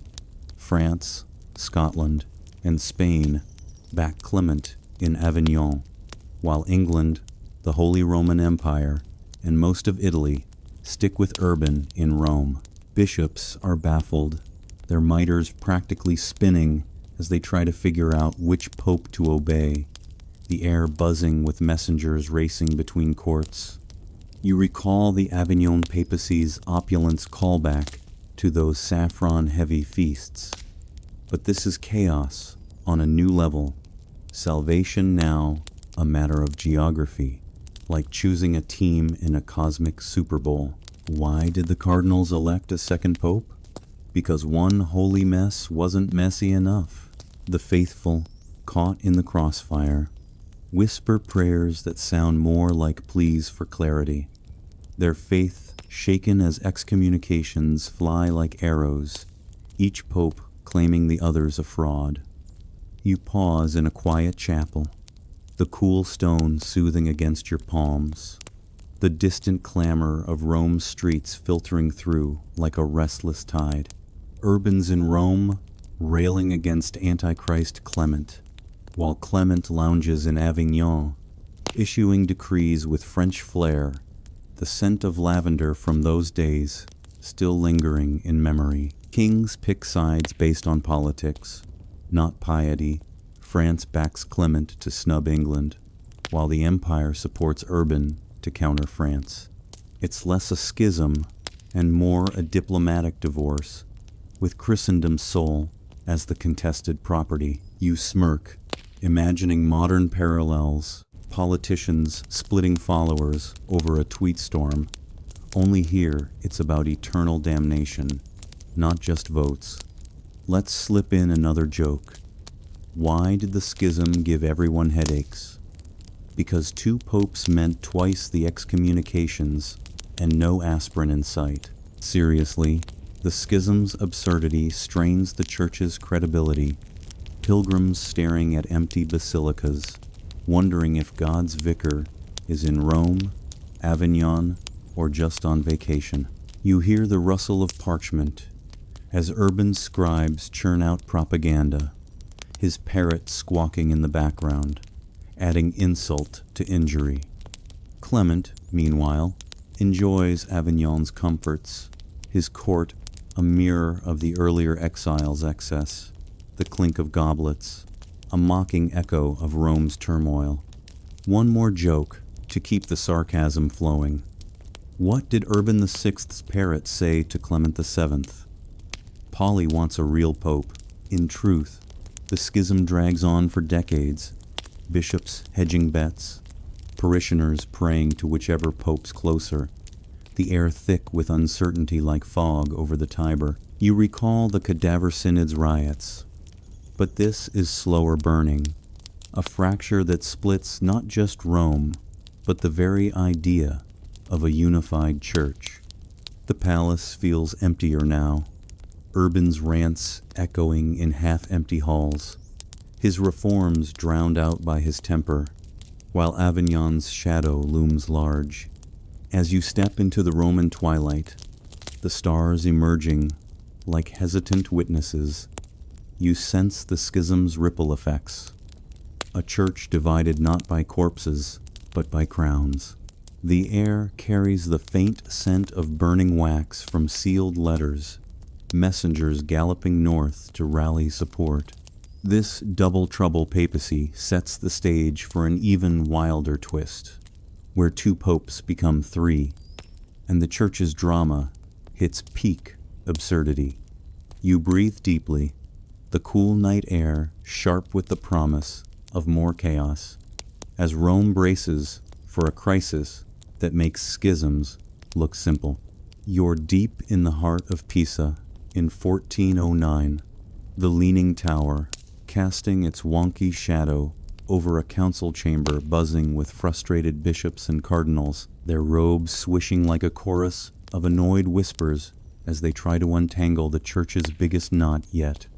The Western schism's double pope problem has festered for decades, but now it's escalated into what medieval historians call a theological dumpster fire. Three popes, all claiming to be the real deal, each excommunicating the others with the passion of a family feud at Thanksgiving. You feel the stuffy air in the room, thick with the scent of melting wax from dozens of candles, their flames flickering like nervous eyes, as the Council of Pisa convenes in a desperate bid to fix the mess, only to make it hilariously worse. The faithful across Europe are scratching their heads. Kings are picking sides like it's a betting pool, and salvation feels more like a lottery ticket than a sure thing. The distant toll of Pisa's bells ringing out like a cosmic facepalm. The canonical historical event that explodes this absurdity is the Council of Pisa in 1409, where well-meaning cardinals gather to resolve the schism by deposing both Rome's Pope Gregory XII and Avignon's Pope Benedict XIII, then electing a third, Alexander V, as the unifying figure. You can almost hear the optimistic murmurs at the start, parchments rustling as decrees are drafted, the air carrying the faint aroma of olive oil from the lamps illuminating their hopeful faces. But neither Gregory nor Benedict steps down. Gregory holes up in Rimini, issuing bulls from a seaside fortress, while Benedict barricades himself in a Spanish castle, both stubbornly clinging to their mitres like kids refusing to share a toy. Suddenly, Christendom has three popes: Gregory in Rome, sort of, Benedict in Avignon, stubbornly, and Alexander in Pisa, freshly minted, each with their own court, cardinals, and curses flying faster than carrier pigeons.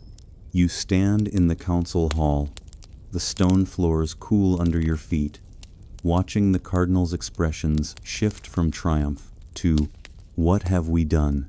as news trickles in that the old popes aren't budging. The scent of fresh ink on their election decree, now smelling like regret. Now, for the odd detail, Alexander V, the new Pisa Pope, reportedly had a habit of napping during council sessions, his snores echoing softly through the chamber, like a gentle reminder that even holy men need their siestas, especially when dealing with triple pope stress. Imagine him slumped in his ornate chair, the soft rhythm of his breathing cutting through heated debates, while scribes pause their quills, exchanging awkward glances, the air filled with the faint rustle of his robes, settling like a blanket. It's a quirky human touch in the midst of divine drama. His naps, perhaps a subconscious escape from the absurdity, leaving delegates to whisper whether to wake him or just forge ahead. Historians still debate whether the Council of Pisa was a sincere attempt at reform driven by exhausted clergy or a power play by ambitious cardinals looking to create a third faction for their own gain, with some arguing it stemmed from genuine theological concern, while others see it as political maneuvering to weaken both existing popes.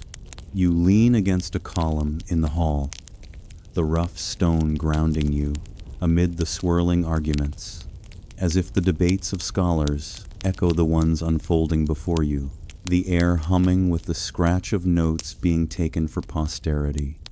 Was it idealism or opportunism? The question lingers like the faint echo of a dropped chalice. As you watch the council dissolve into confusion, messengers dashing out to spread the word of this new triple threat, you can't help but feel the weight of the absurdity pressing down, the chamber's high ceilings seeming to mock the low point of church history, sunlight slanting through windows like judgmental spotlights. 3 popes, each with their own seal, their own curses, their own claims to God's ear, turn Europe into a patchwork of allegiances. Kings flipping coins to decide which one to back, bishops tiptoeing through loyalties like a minefield. You recall the Western Schism's start with Urban and Clement, but this amps it up to ridiculous levels, like adding a third wheel to a bad date and expecting harmony. Why did the Church end up with 3 popes? Because 2 weren't confusing enough talk about Holy Trinity overload. The faithful, already dizzy from the double schism, now face a trifecta, their prayers bouncing between Rome, Avignon, and wherever Alexander sets up shop, the air thick with uncertainty like fog rolling off the Arno River. You wander the Pisa streets outside, the lean of the tower mirroring the church's instability. Vendors hawking spiced meats whose aroma cuts through the tension. Pilgrims pausing to gawk at the news. Gregory XII, the Roman Pope, rallies Italian support from his Rimini retreat. His decrees carried by riders whose horses kick up dust like frantic thoughts. Benedict XIII, holed up in Perpignan, clings to his title with Spanish backing, his castle walls echoing with defiant Latin chants. And Alexander V? He's the wild card, backed by the council's reformers, but his naps suggest he's as overwhelmed as everyone else. You chuckle softly, imagining a medieval cartoon where the 3 popes pull on the same mitre, stretching it like taffy, while kings bet on the winner. How do you pick a pope in a 3-way tie? Rock, paper, excommunication. The schism's ripple effects hit hard. Bishops get conflicting orders, like a boss, emailing contradictory memos, their heads spinning faster than a Pisa Tower tourist. You feel the confusion in the air, a mix of river mist and market spices, as letters fly across Europe, each pope's supporters digging in heels. France sticks with Benedict, Italy with Gregory, and the council's backers push Alexander, turning Mass into a political statement. Call back to Avignon's luxury.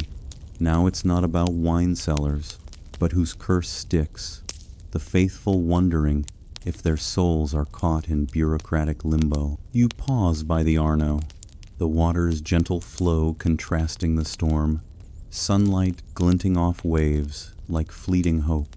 Let's lighten up with another joke. Why was the 3-pope schism like a bad band? Too many leads, no harmony, and everyone soloing at once. But beneath the laughs, The crisis erodes trust, the church looking less like a rock and more like shifting sand.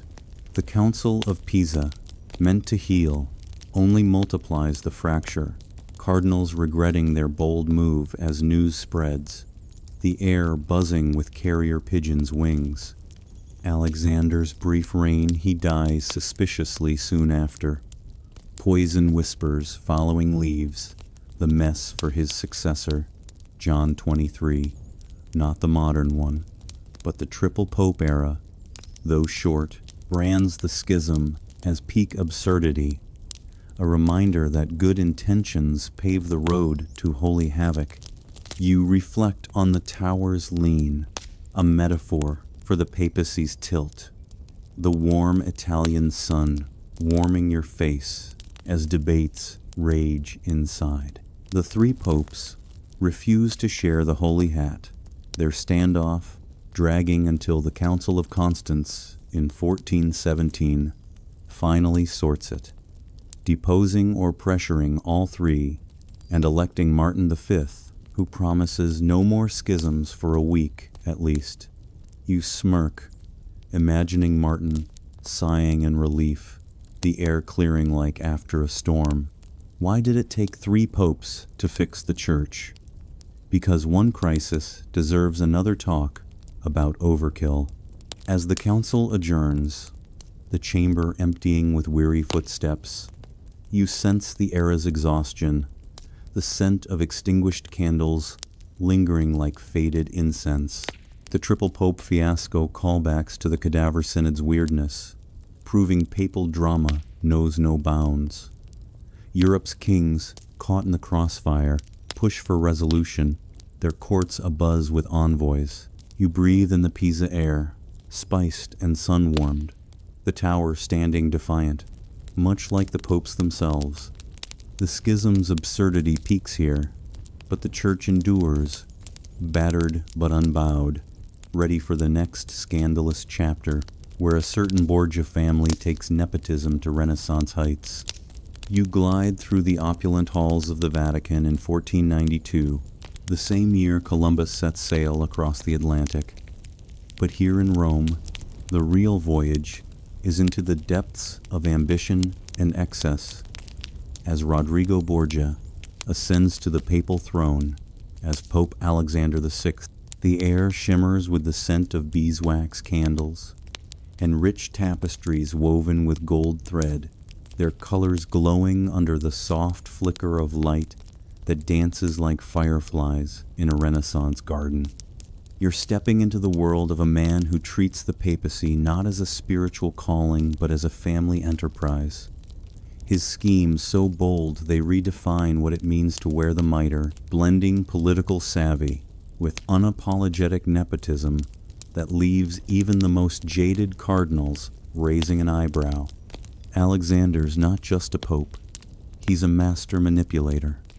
His every move calculated to build an empire under the guise of divine will, and you can feel the weight of his gaze, sharp as a stiletto, hidden in velvet.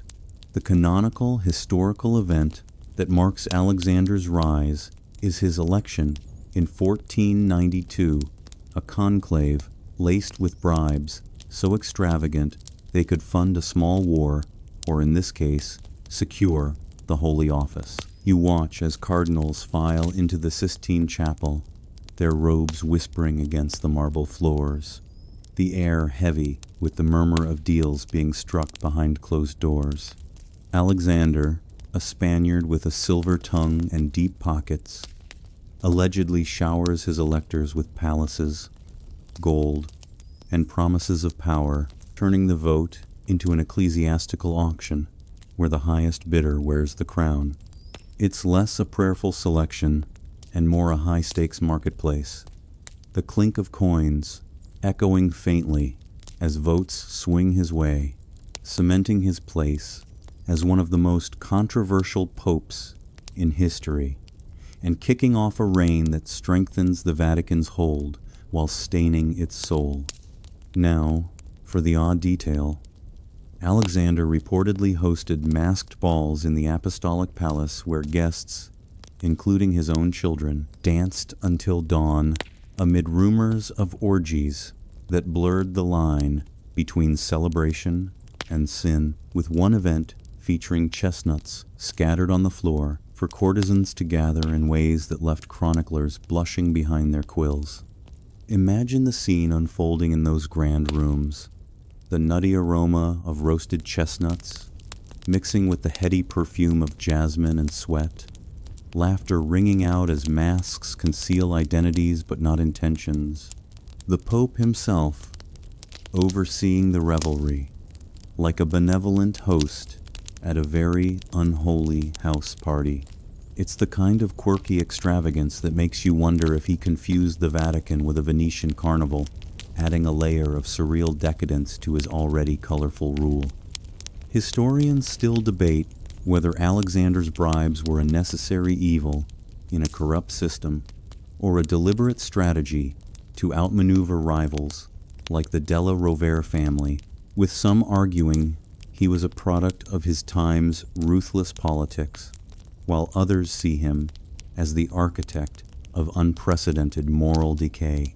You pause in a shadowed alcove, the cool stone pressing against your back like a silent judge, as the weight of those arguments settles in the air, thick with the faint echo of whispered alliances.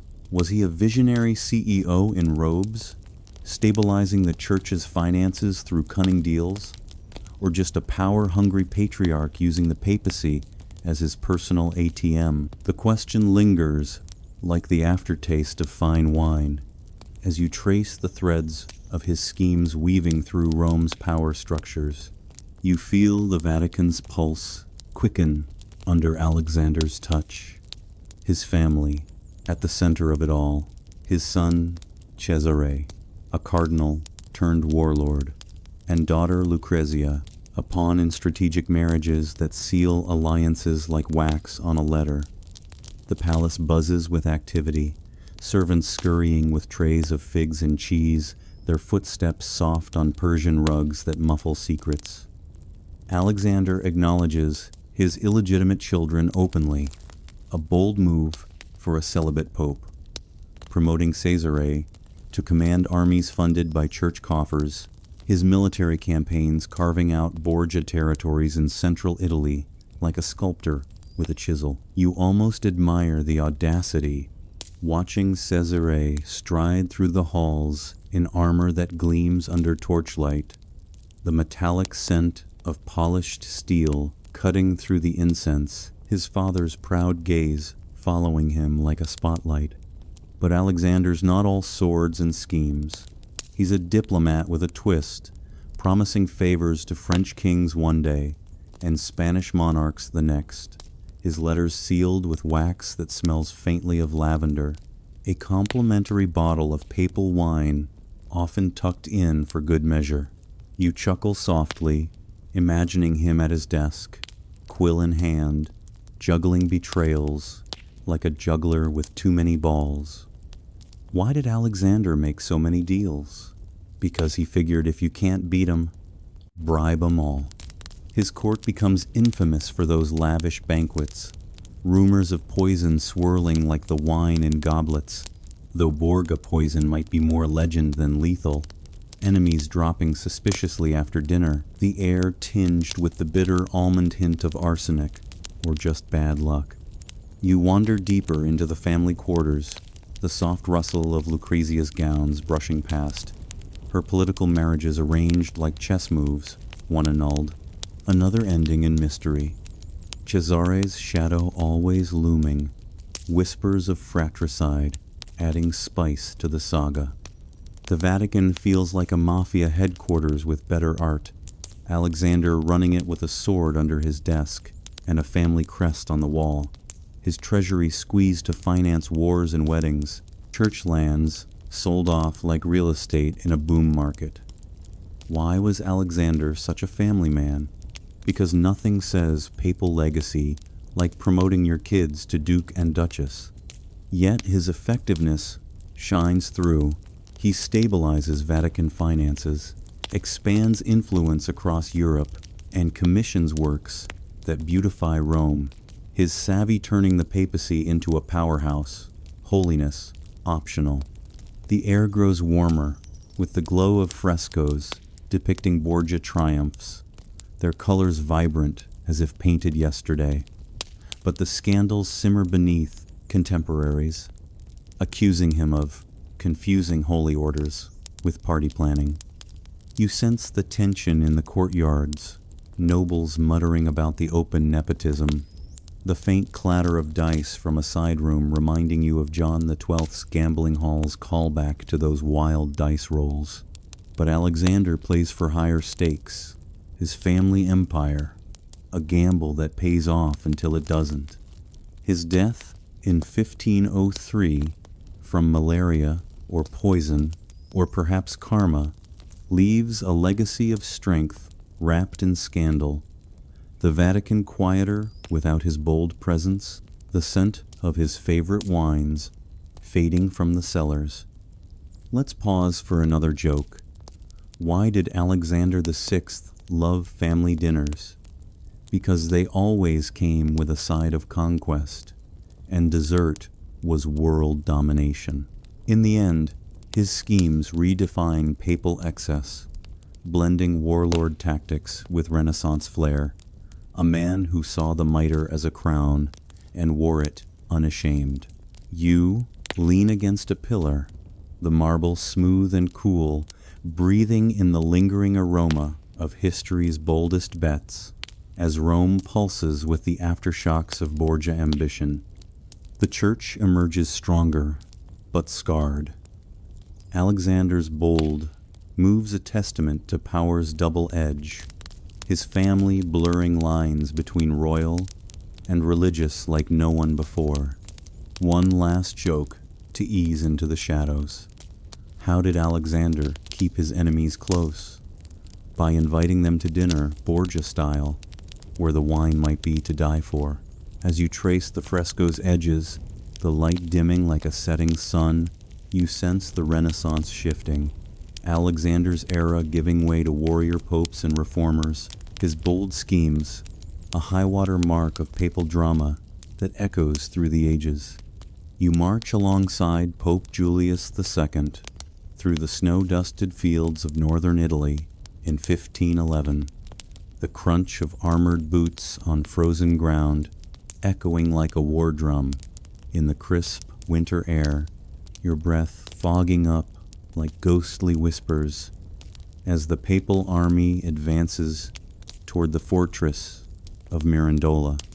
The scent of damp wool from soldiers' cloaks mixes with the sharp tang of gunpowder from nearby cannons, and you can feel the weight of plate armor pressing down, not just on the troops, but on Julius himself, who rides at the front like a general in a mitre, his beard flowing wild and his eyes blazing with the fire of conquest.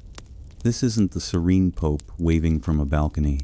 This is the warrior pope, the terrible pontiff who swaps prayer books for swords, leading his forces into battle to reclaim papal states lost to French invaders, turning the Vatican into a command center where strategy sessions smell more of maps and muskets than incense and introspection. The canonical historical event that defines Julius's wrath is the siege of Mirandola in January 1511, where the 8-year-old pope personally commands the assault on the French-held fortress, braving blizzard conditions and cannon fire to inspire his troops, his armored figure cutting through the snow like a holy avenger.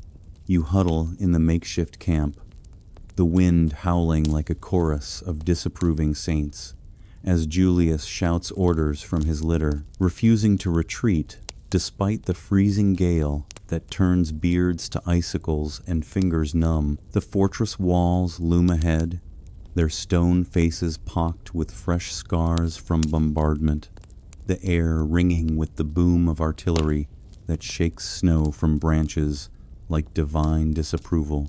Julius, undeterred, climbs the siege ladders himself, or at least supervises from close enough to feel the heat of battle his voice, booming Latin curses that mix scripture with soldier slang, The siege ending in victory as the French surrender, the Pope planting his banner like a conqueror claiming new land for the Church.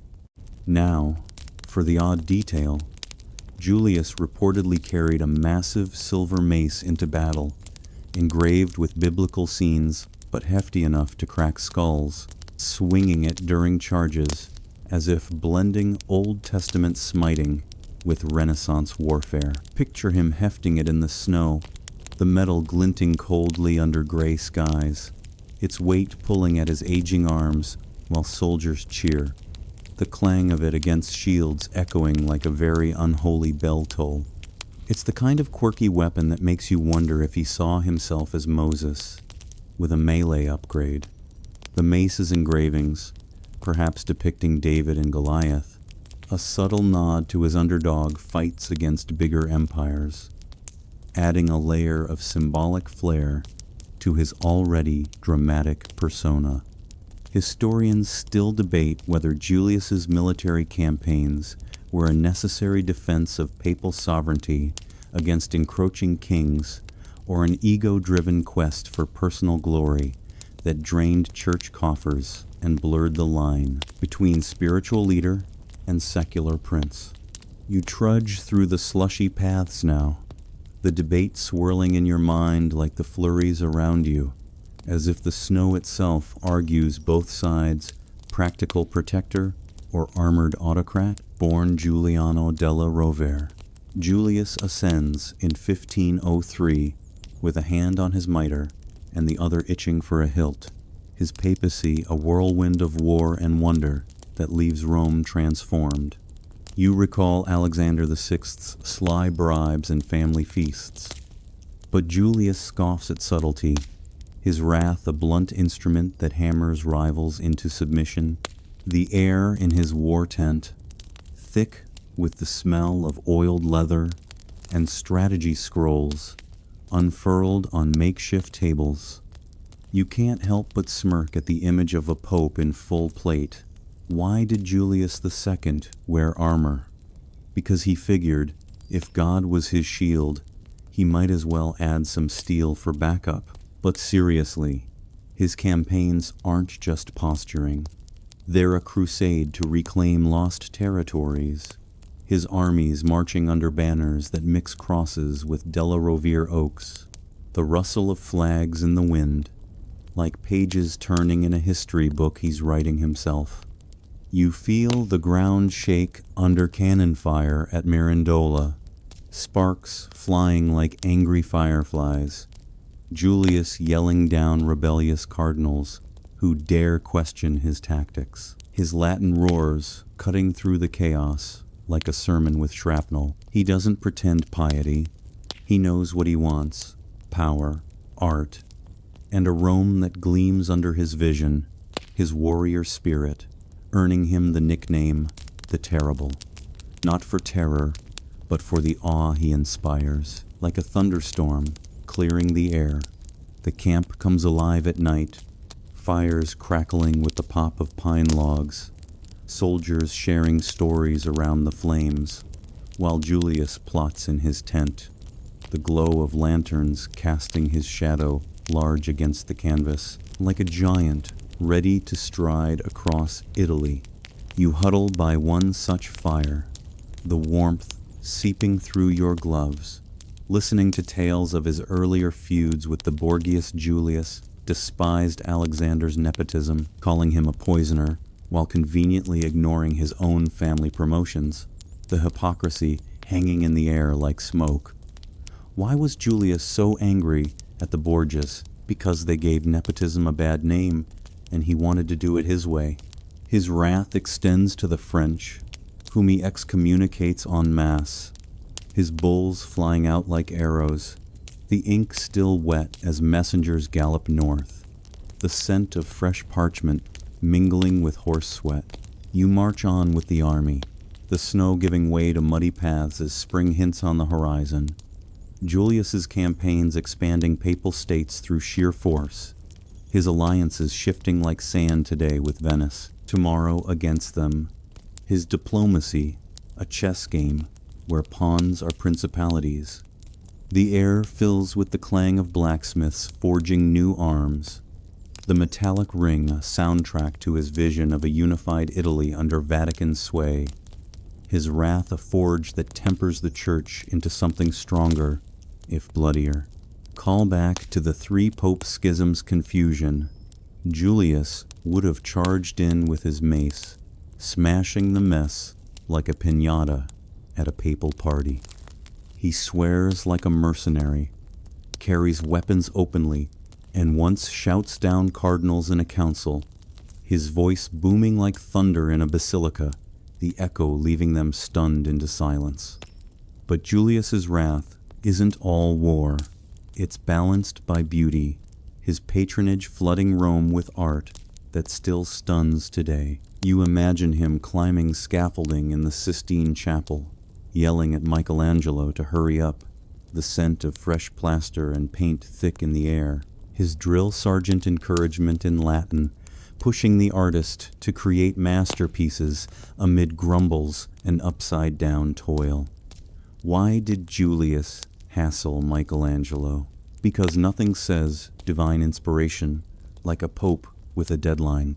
He commissions Raphael for his private apartments, the vibrant frescoes blooming like flowers in stone, and Bramante to rebuild St. Peter's, the hammer's rhythm, a counterpoint to his battlefield drums. His papacy is violent, expensive, loud like a Renaissance action film with Vatican funding, but it leaves a reformed church, expanded territories, and art that defines an era. His death in 1513 from natural causes, almost anticlimactic, like a warrior retiring to a quiet villa.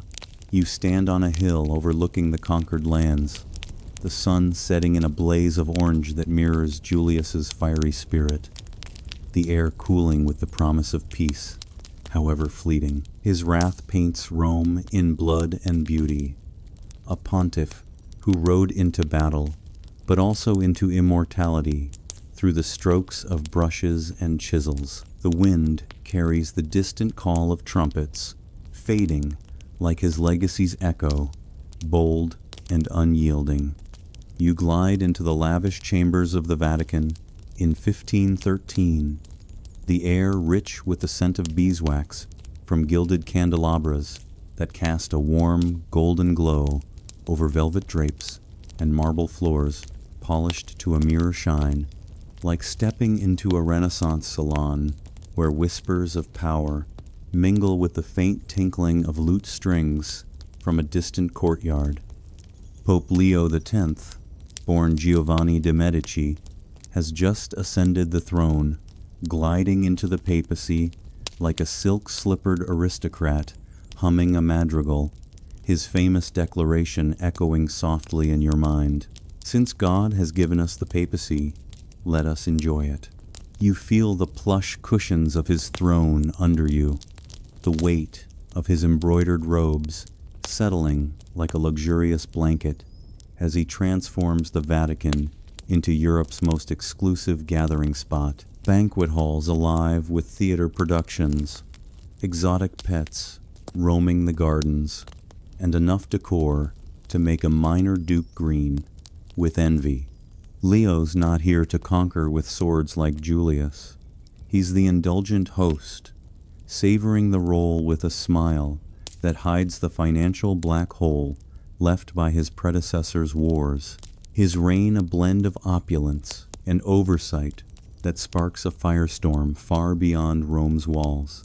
The canonical historical event that ignites this turning point is Martin Luther's posting of the 95 Theses on the door of Wittenberg's castle church in 1517, a direct challenge to Leo's aggressive sale of indulgences, official church documents promising reduced time in purgatory for a price, marketed like Black Friday deals for the soul. You stand in the chill of that German autumn, the wooden door creaking under the hammer's blows, the scent of damp leaves and fresh ink rising as Luther's parchment flutters slightly in the breeze. His words accusing the Pope of turning forgiveness into a flea market frenzy. Leo, back in Rome, dismisses it at first with a leisurely wave, calling Luther a drunk German who will change his mind when sober, his voice echoing through sunlit apartments where servants pour diluted wine into crystal goblets. But the theses spread like wildfire across Europe, printers churning copies faster than you can say Reformation, the air buzzing with debates in taverns and town squares. Leo's indulgence policies meant to fund St. Peter's Basilica renovations, now fueling a rebellion that splits Christendom forever. Now, for the odd detail, Leo's beloved pet elephant, Hanno, gifted by the King of Portugal, had its own custom marble stable and was paraded through Rome in jewel-encrusted howdahs, the massive beast trumpeting greetings that shook the cobblestones, while the Pope hosted feasts where Hanno was served fruit platters larger than a peasant's yearly harvest. You imagine stroking Hanno's rough hide in the Vatican gardens, the earthy musk of hay and exotic spices wafting up, Leo beaming like a proud parent at a school play, his priorities clear: feed the elephant before the poor, because nothing says papal grandeur like a pachyderm with a penthouse. It's the kind of quirky indulgence that makes you wonder if Leo's zoo was a metaphor for his court, all show and spectacle, the elephant's trumpets a fanfare for a papacy more circus than sanctuary. Historians still debate whether Leo's indulgences were a desperate fundraising tactic to rebuild a bankrupt church or a cynical exploitation of the faithful's fears, driven by Medici extravagance that prioritized art and animals over spiritual reform. You wander through the Vatican's treasure rooms now, the cool metallic tang of gold coins piled high, mingling with the musty aroma of ancient manuscripts, as if the stones themselves ponder the question: was Leo a patron saint of the arts, or a spiritual salesman with a golden touch? Either way, his policies drain the faithful's purses, promises of purgatory shortcuts, sold door to door by preachers who hype them like miracle cures, the air filled with the jingle of collection boxes and the murmur of desperate prayers. You sense the tension building across the Alps, Luther's quill scratching out tracks that lambast Leo's excesses, his words sharp as the Wittenberg wind that carries pamphlets to every corner of Europe. Leo excommunicates Luther in 1521 with the bull De Set Romanum Pontificem, his scribes working by candlelight in rooms scented with sealing wax and rosemary. But by then, the Reformation's flames are roaring, Protestant ideas spreading like gossip in a small town, kings seizing church lands under the guise of reform. You almost laugh at the irony, Leo's enjoy it motto backfiring spectacularly, his pet elephant Hanno dying in 1516, perhaps from overindulgence, a foreshadowing of the Pope's own end from pneumonia that same year, whispers of too much eel at dinner, adding a culinary twist to his exit. Why did Leo love indulgences so much? Because he figured sin now, pay later, was the ultimate layaway plan for heaven. The Vatican feels heavier now, the opulent halls echoing with the ghost of Luther's hammer, tapestries depicting Medici triumphs, fluttering slightly in drafts that carry hints of impending change. You recall Julius's armored charges, but Leo's battles are subtler, fought with decrees and dinners, his exotic pets a symbol of a church out of touch, the faithful growing weary of funding Hanno's fruit, while their souls hang in the balance. Another joke slips in. What did Luther say about Leo's elephant? That's one big indulgence. Hope it comes with a receipt. Leo's response is leisurely at best. His excommunication a delayed slap that only fuels the fire. The air in Wittenberg, thick with the smell of printing presses, running hot.